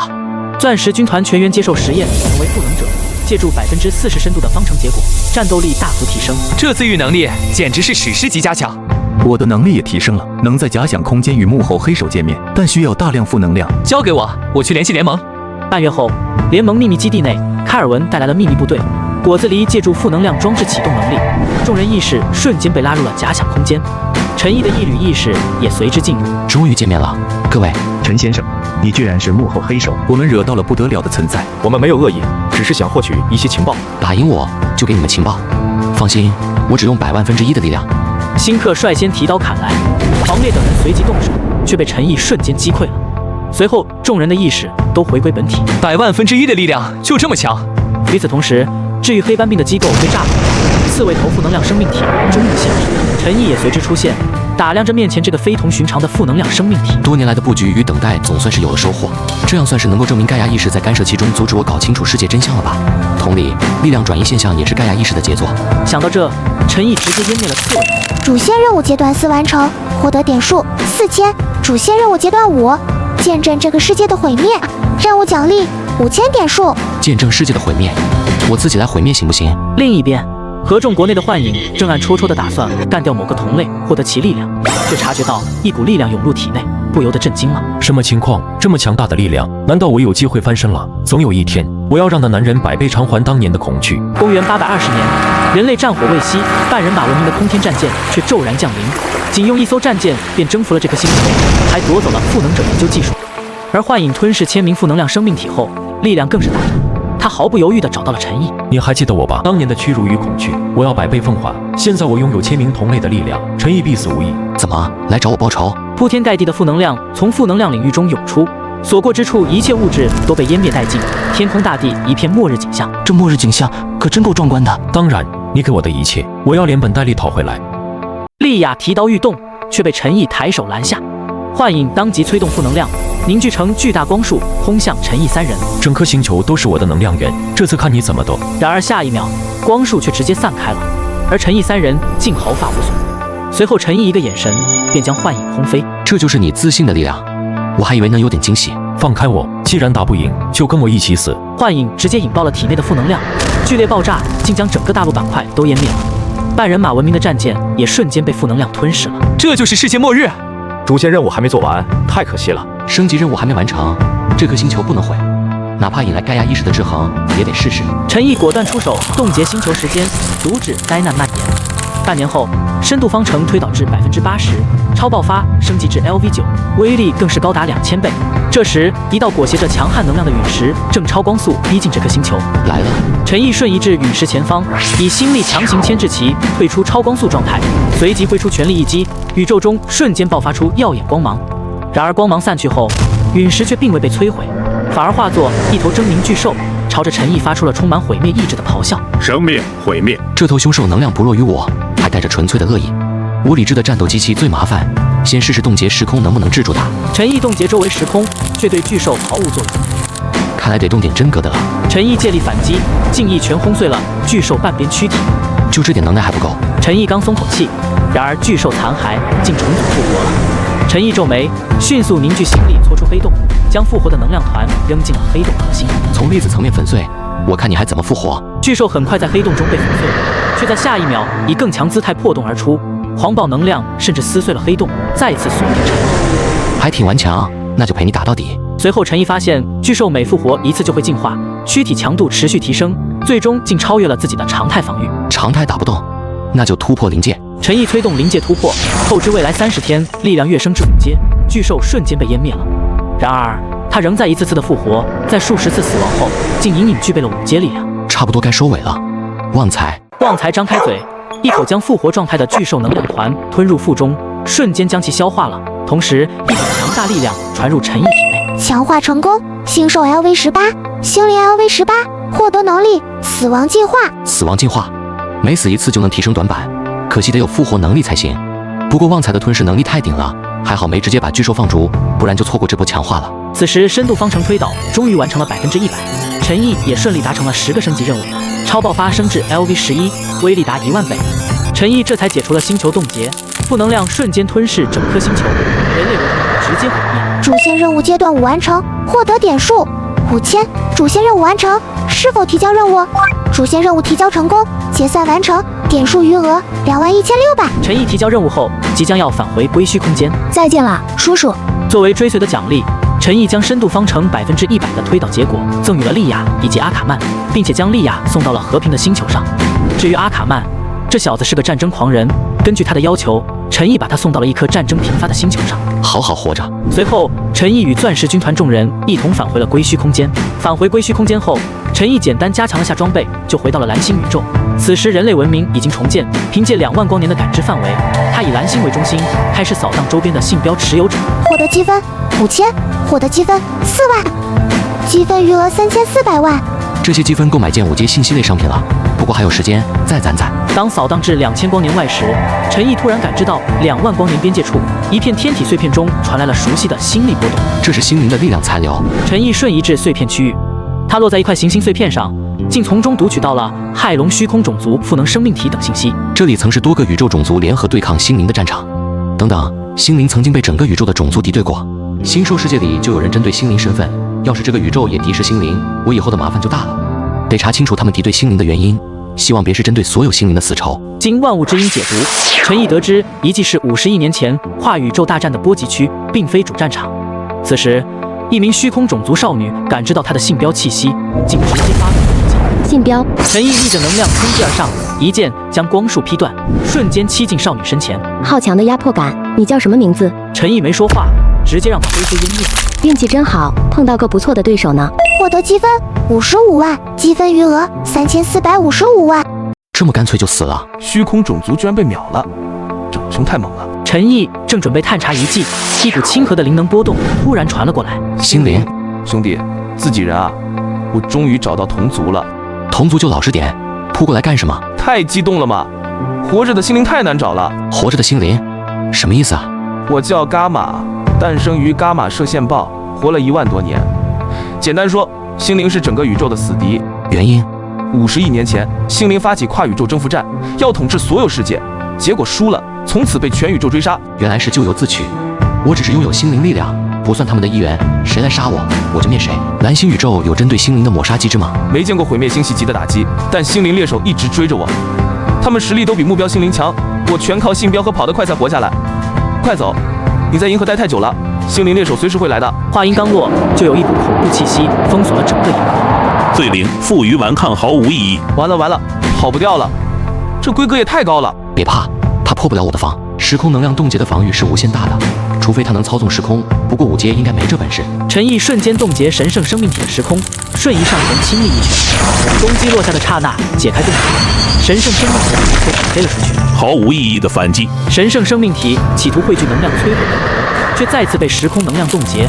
恢复意识时又挨了陈毅一击，他彻底懵了。陈毅见状，决定动用底牌，试试超爆发的威力。LV11的1万倍威力足够解决它了。想到这，陈毅周身瞬间爆发出远超神圣生命体的能量，2万光年内的精力被瞬间抽干。给我死！万倍威力的一拳轰出，神圣生命体的屏障尽数崩碎，躯体更是被当场抹杀。这一击下去，1/3的银河天体都被打成了基本粒子。他真把心灵猎手干掉了，这破坏力也太恐怖了。此时，信标商城的积分提示疯狂刷新，陈毅打开面板，积分已暴涨至4亿。5阶才150万积分，信标果然是用来割韭菜的。哥们儿，快撤！银星黑洞没了，更强的猎手会更快追来的。好，不过先把银河的韭菜收完。陈毅将太阳系及周边天体收入随身空间，为彻底收割韭菜，他在银河之上催动万倍威力的超爆发，整个银河瞬间化为基本粒子。获得积分3000，获得积分1万，积分余额11亿。破坏力太夸张了，你就不怕引来更强的猎手？怕就不做事了。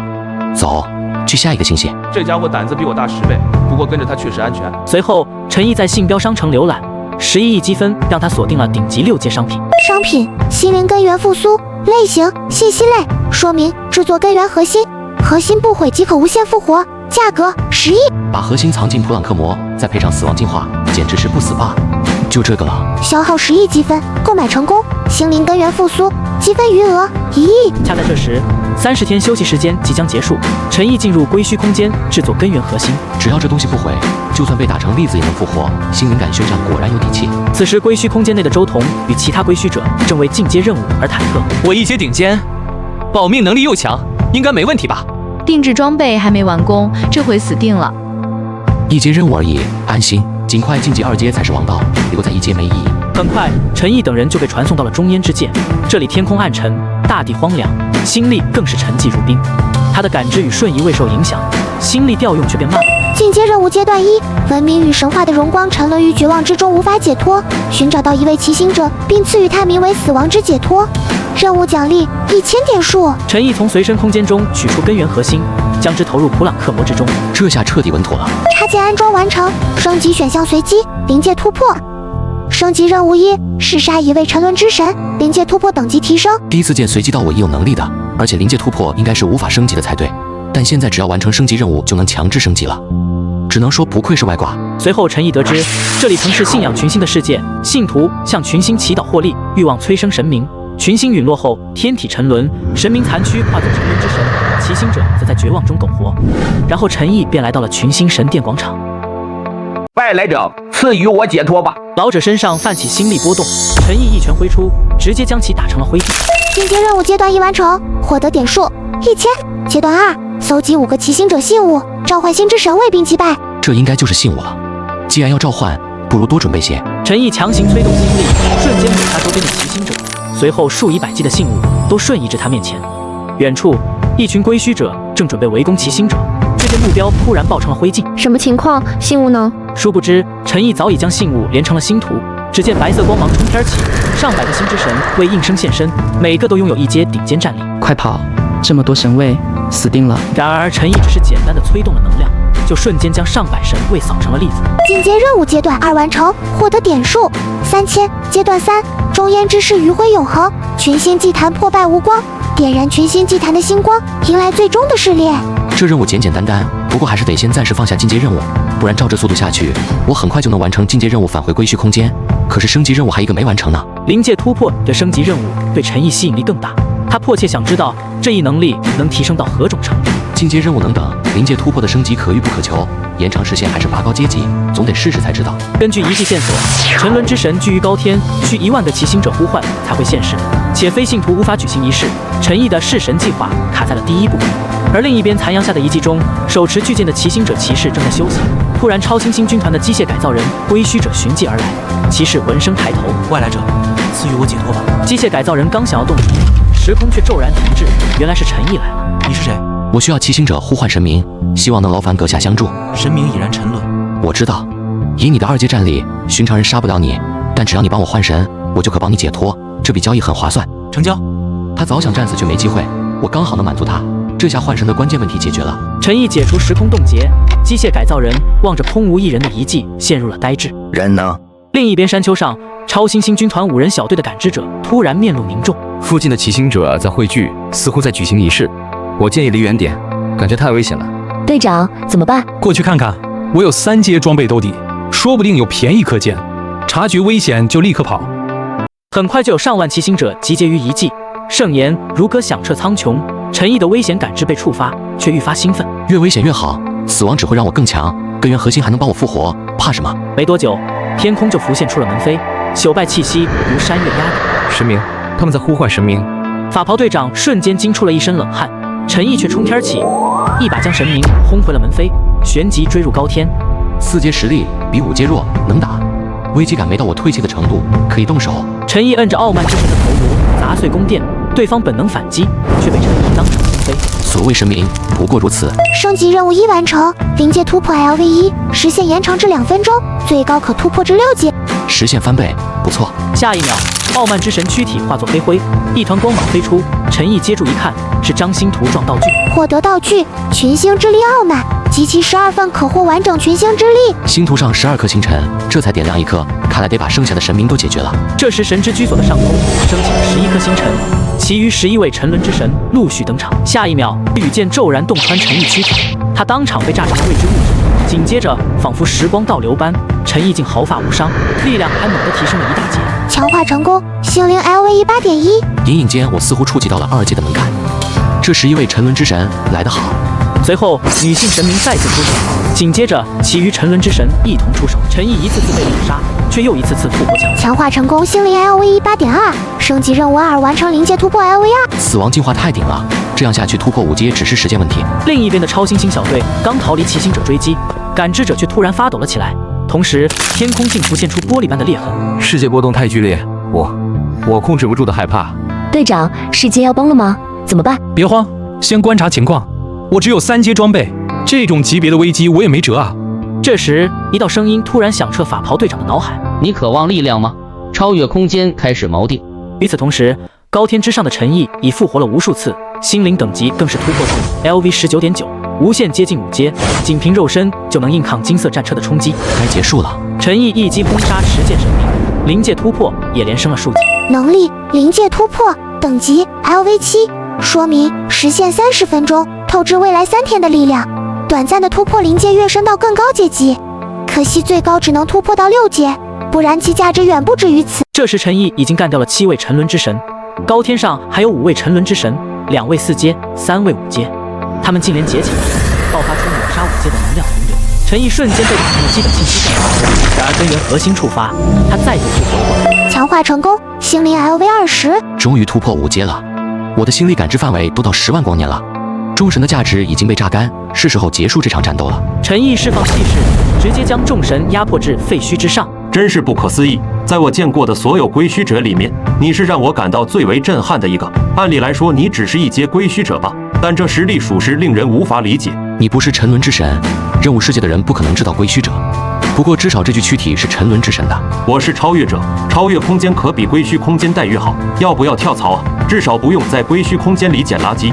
像你这样的存在，超越空间会给予更优越的待遇的。归墟空间的死敌来得正好，送上门的功绩。识别到超越者，触发抹杀任务。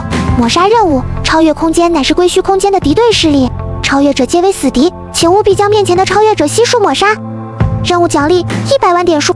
100万点数，这可是意外之喜，超爆发！1万倍5阶之力倾泻而出，如宇宙大爆炸般摧毁高天，众神瞬间被尽数抹杀了。可惜了。抹杀任务完成，获得100万点数。升级任务9到10，完成临界突破 LV10，说明时限60分钟。透支未来1天的力量，短暂的突破临界跃升到更高阶级，可惜最高只能突破到7级，不然其价值远不止于此。这大概是陈毅速通升级任务最快的一次了，直接将众神一锅端，10个升级任务一口气全部完成。随后众神爆出的流光融入了陈毅手中的星图，12颗星辰全被点亮，群星之力涌入他体内，强化成功心灵 LV23，心力掌控半径达100万光年。5阶中等水准，这次收获够大了。随后陈毅查看进阶任务第3阶段，发现需要点燃群星祭坛星光，却找不到祭坛踪迹。或许这是一种隐喻和某种象征，得去找骑行者问一问才行。正好，顺便干掉那些骑行者，兑现一下之前的诺言。另一边，法袍队长突然用3阶装备束缚住了队友。队长，你要干什么？我们是队友啊！现在不是了，投靠超越空间，猎杀归墟者赚点数更快。这些人就是我的第一笔功绩。远处，红发青年与黑发少女在远处目睹了这一幕。这背叛者也配当超越者？他只是诱饵，我们的目标是那个闯上天的1阶归墟者。我带了军团战旗加持后，未必打不过他。那怪物太猛了，还好有战旗兜底。原来归墟与超越空间互为死敌，常互相介入对方锚定的未完全稳定世界。1阶任务世界中，超越空间最多可派遣3阶强者，红发与水滴便是为此而来。高出任务世界2阶介入本就少见，足以说明空间有多想要那家伙的命。他刚踏入5阶，我们有战旗加持，趁他还没稳固实力，速战速决。与此同时，陈毅为完成进阶任务第3阶段，四处寻找群星祭坛线索，最终在一处遗迹找到了幸存的骑行者，恰逢机械改造人归墟者前来攻击，陈毅瞬间顿觉了时空，将机械改造人定格在半空。这还打不打？要不回去睡了？阁下知道群星祭坛吗？点燃祭坛星光，可迎诸神试炼。总算找到线索了，之前问的骑行者都不知道，只是诸神都被我杀了，试炼还能进行吗？群星祭坛在哪里？你若能赐我解脱，我便告诉你。我是通过诸神试炼的神眷者，可别把我当普通骑行者。陈毅笑了笑，指尖心力凝聚，一击便将骑行者手臂打成了飞灰。刚才的话当我没说，祭坛图案我画给你。随后，骑行者用仅剩的手臂在地上画出了6芒星图案。画在哪里都行，6芒星6个角放骑行者信物。你能驾驭星力，无需我们注入能量。明白了，我将回归群星的怀抱。陈毅心念一动，便将骑行者化作了黑灰。陈毅原地画好祭坛，换出了另外5件信物，将信物摆放完毕后注入星力。进阶任务阶段3完成，获得点数5000。阶段4，祭坛群星闪耀，最终试炼降临，奖励8000点数。祭坛光芒持续闪耀，却迟迟无试炼动静。陈毅正疑惑时，一缕力量将他的心力抽离，凝聚出了一具2阶实力的自身投影。所以诸神没了，试炼竟是我自己打自己。投影分身，仅具心灵，超爆发，临界突破，3个阉割版能力，遵循战斗本能行动。陈毅一个念头便将其碾碎了。进阶任务阶段4完成，获得点数8000。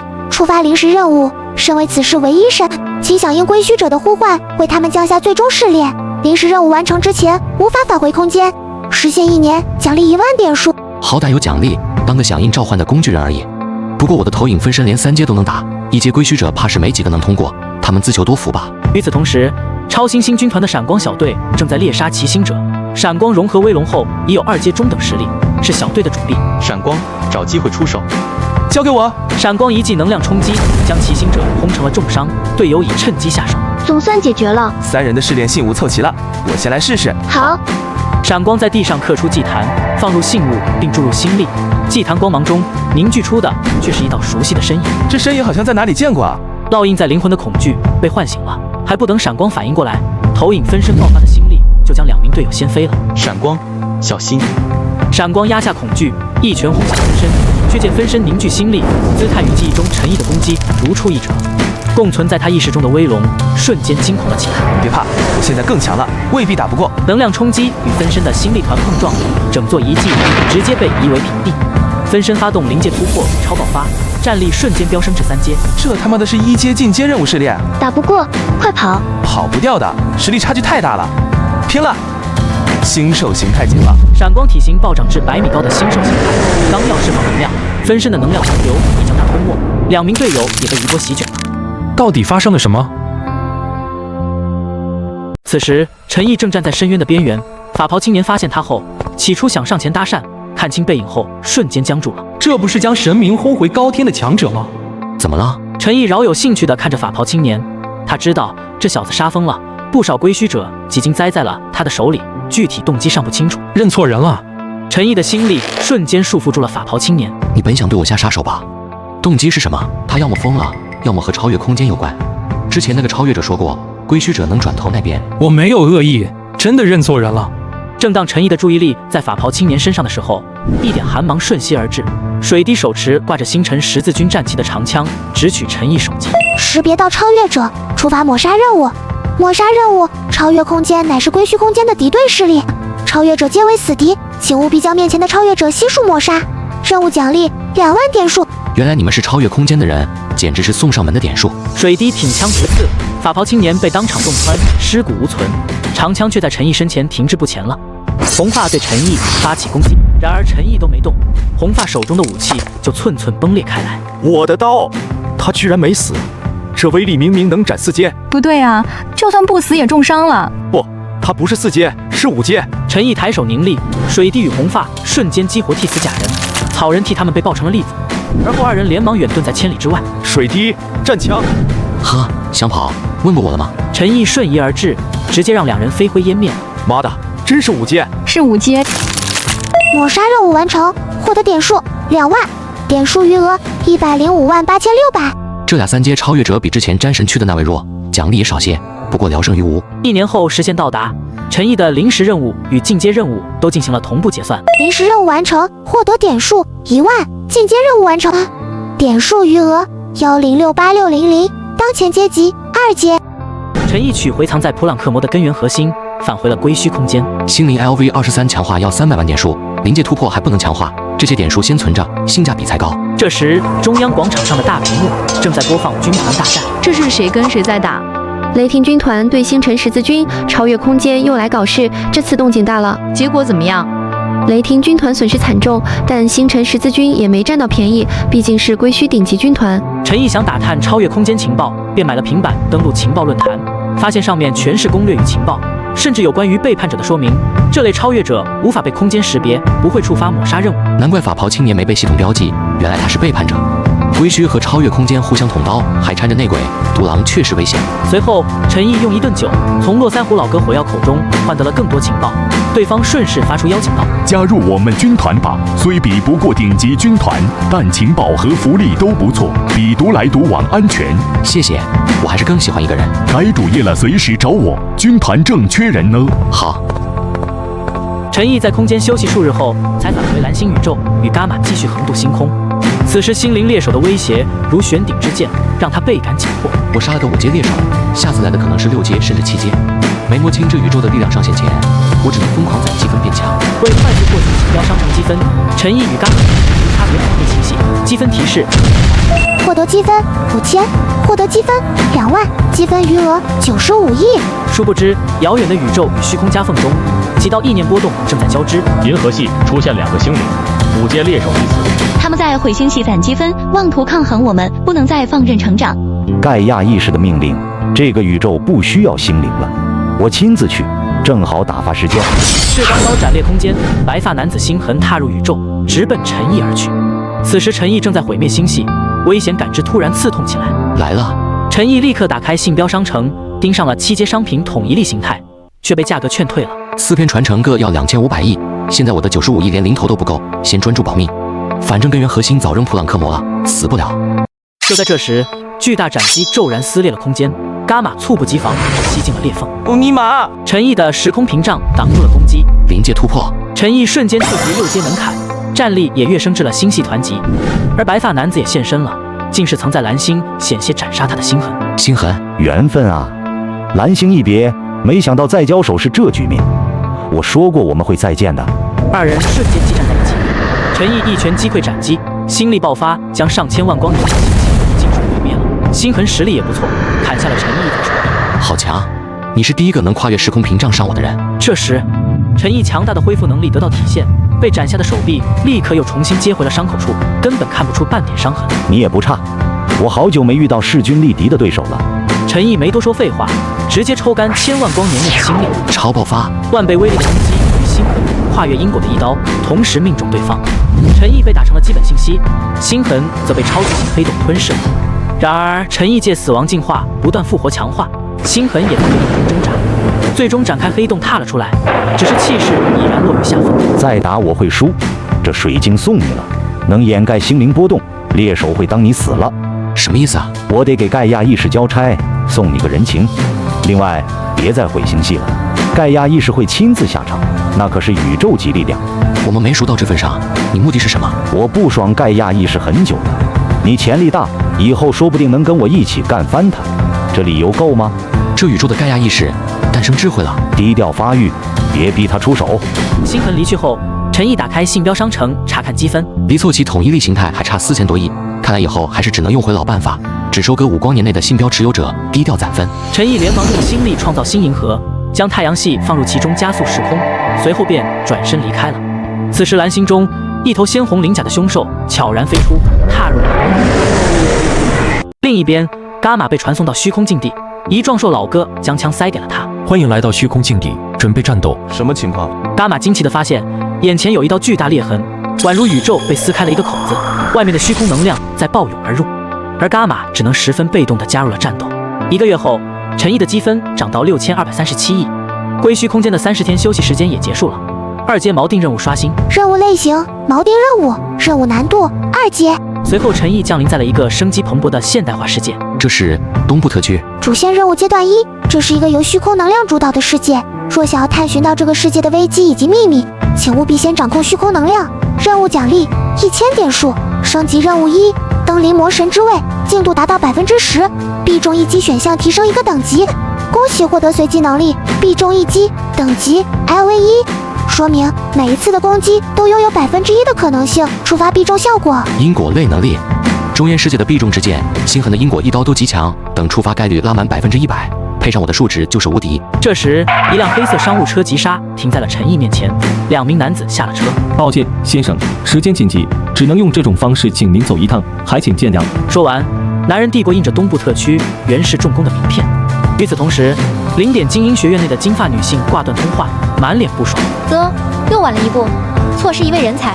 原来东部特区有3大势力：原氏重工、0点航天、虚无机构，正在激烈争夺特招生。陈毅因合法身份被原氏重工抢先带走，他的新身份是长廊庭院的特招生。很快，中年男人就将陈毅领进了复古庭院，这里是原氏家族式教育的核心地。按照规矩，为了跟外界的身份切割，也得重新起一个名字。如果一时半会儿拿不定主意，由我们来决定也行。就叫穗郎，反正名字只是代号，重点是这里能满足登临魔神之位的仪式条件，顺理成章加入原氏最省市。随后，老师将陈毅介绍给庭院学生原之树，也就是庭院第1梯队强者。在与陈毅对视的瞬间，原之树竟感到自身如尘埃般渺小。他只是个没掌握虚空能量的新生，为什么我会觉得打不过他？但这是超凡直觉，绝不会错。陈毅离开后，原之树突然拉住了身旁青年。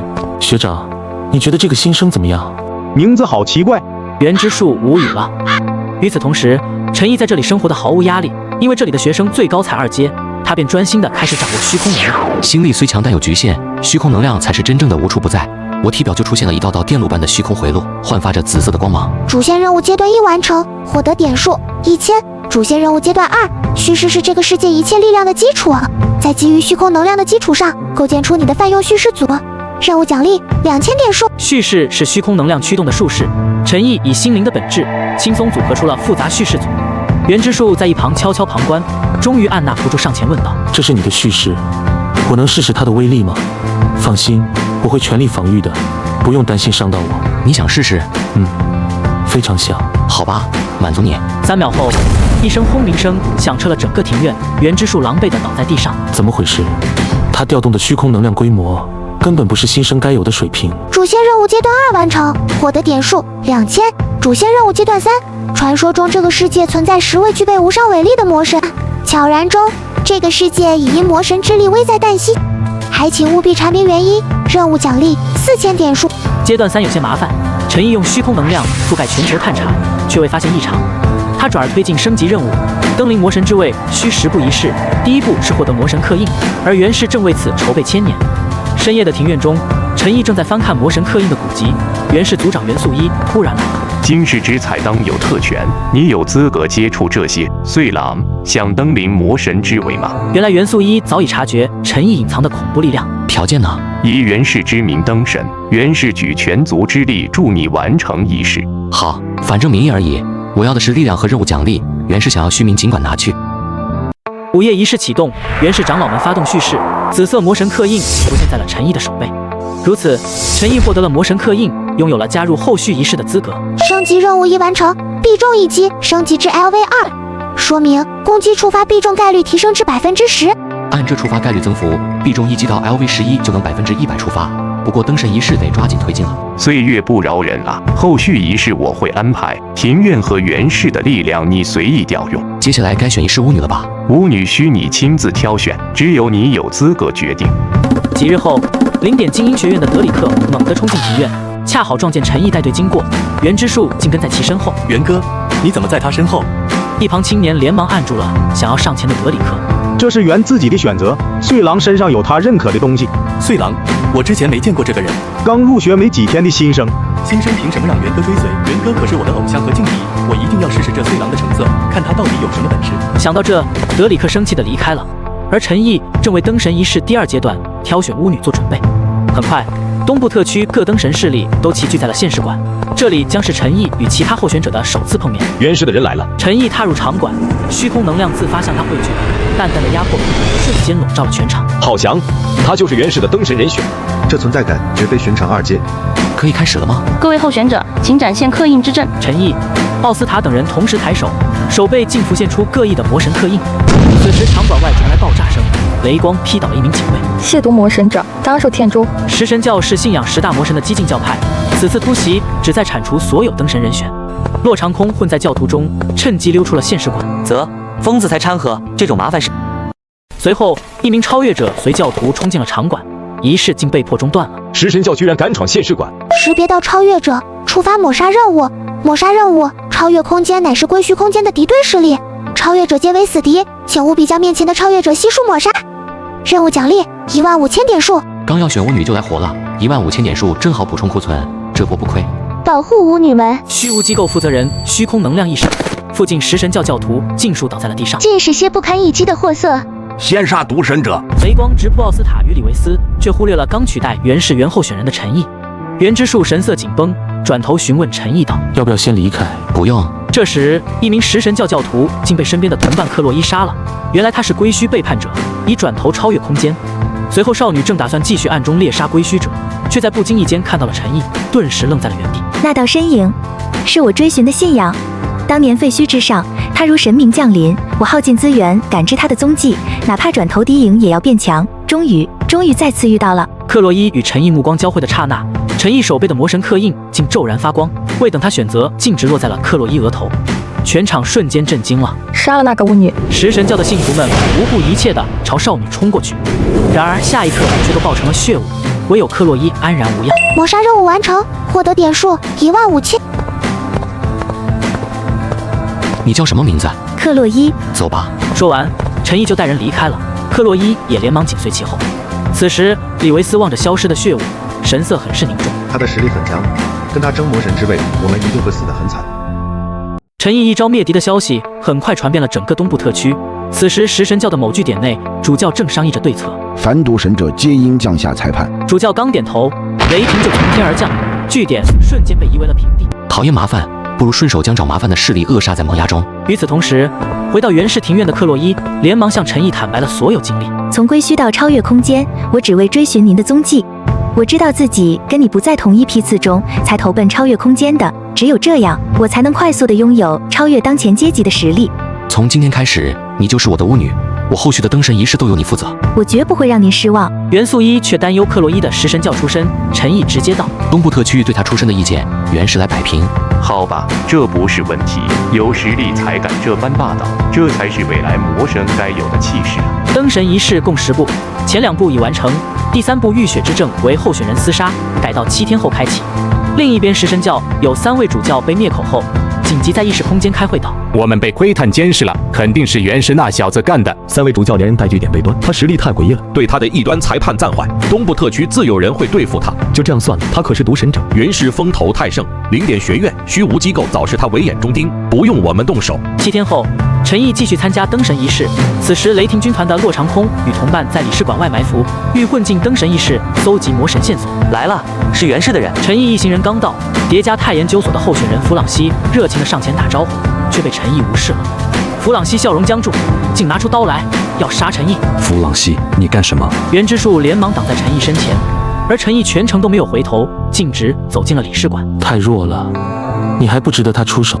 袁之树轻轻一拳就击溃弗朗西的防御蓄势，连自家候选人被精神控制都没察觉，你们太过失职。怎么办？我们立刻汇报上级。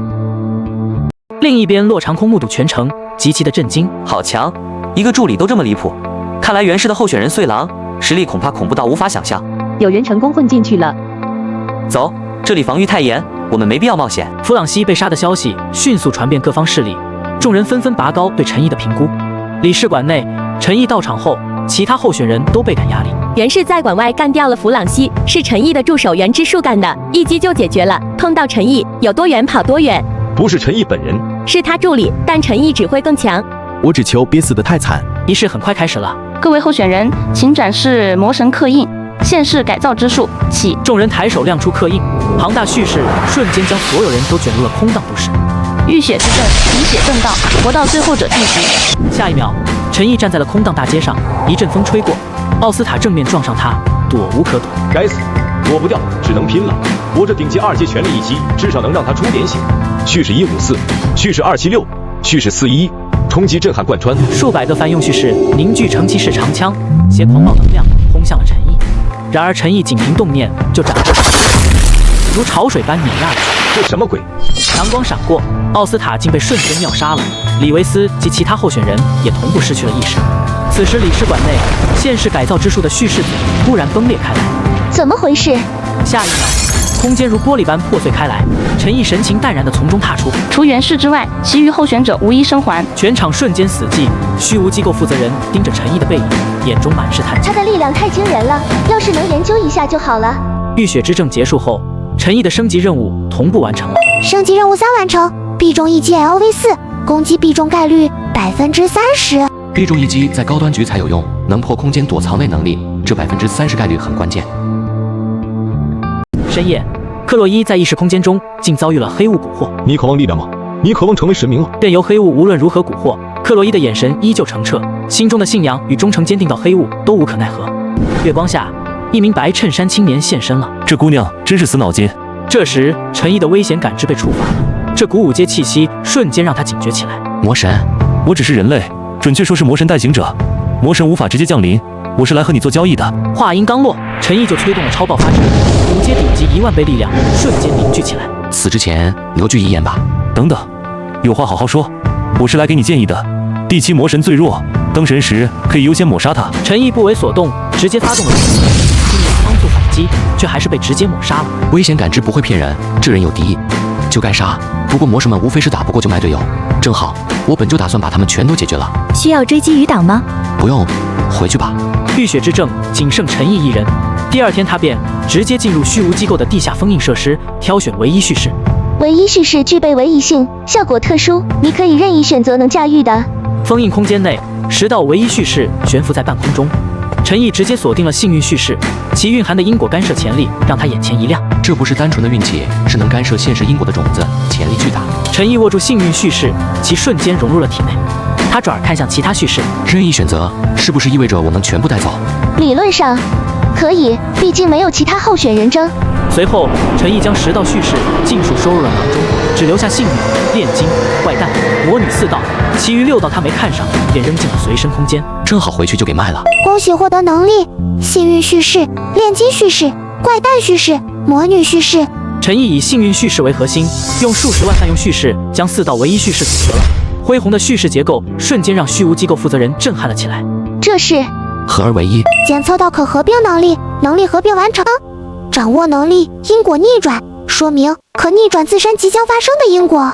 有了这能力，配合必中一击，高端战斗又多一层保障。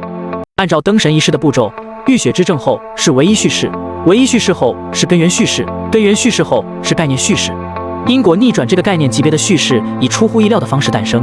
陈毅一口气就接连完成了灯神仪式的3个步骤。升级任务4、5、6完成必中1级 LV7，说明每一次的攻击都拥有60%的可能性触发必中效果。就在陈毅获得概念级叙事的瞬间，强烈的危机感就让食魔神极为不安，死亡的威胁化作实质的压迫感，让他们心惊胆战。于是，竟派出最强代行者元佐度袭杀陈毅。元佐度拥有5阶顶级战斗力，现世最强的魔神代行者，是除陈毅之外毋庸置疑的最强者。元佐度的动作很快，一刀挥出来，竟将整个东部特区劈成了两半。那号称可以阻挡世上一切攻击的封印机关，更是毫无抗衡之力的被击溃了。好端端的怎么了？打起来了！这股力量非同小可。元佐度刚查看斩痕，陈毅就发动了因果逆转能力，攻击以超越逻辑的方式轰出。元佐度被击飞，击穿了东部特区建筑，画出巨大沟壑。但元佐度脸上仅擦破了一点皮，他目光凝重地盯着陈毅。奇怪，我应该确实斩杀你了才对。刚才那样的斩击，你还能再来几次？几次都不是问题。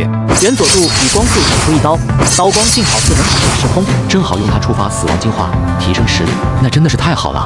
数十万的叙事组铺天盖地展开，几乎将整个东部特区覆盖，看得归墟者们一阵沉默。这他妈是2阶任务世界，这下是大了！战斗的余波扫平了大半个东部特区。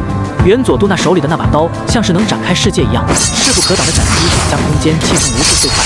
无论陈毅施展出什么样的叙事，都会被其击溃。空间叙事都不例外。陈毅又一次死亡后，触发了根源核心和死亡进化，强化成功，心力 LV25.5，虚空能量倒流，陈毅瞬间恢复原样，力量更是节节攀升，隐隐有直追元佐度的气势，这让元佐度不由得动作一致。原来如此，每一次复活之后，力量都会提升吗？元佐度有些吓到了。这意味着什么？他太清楚了。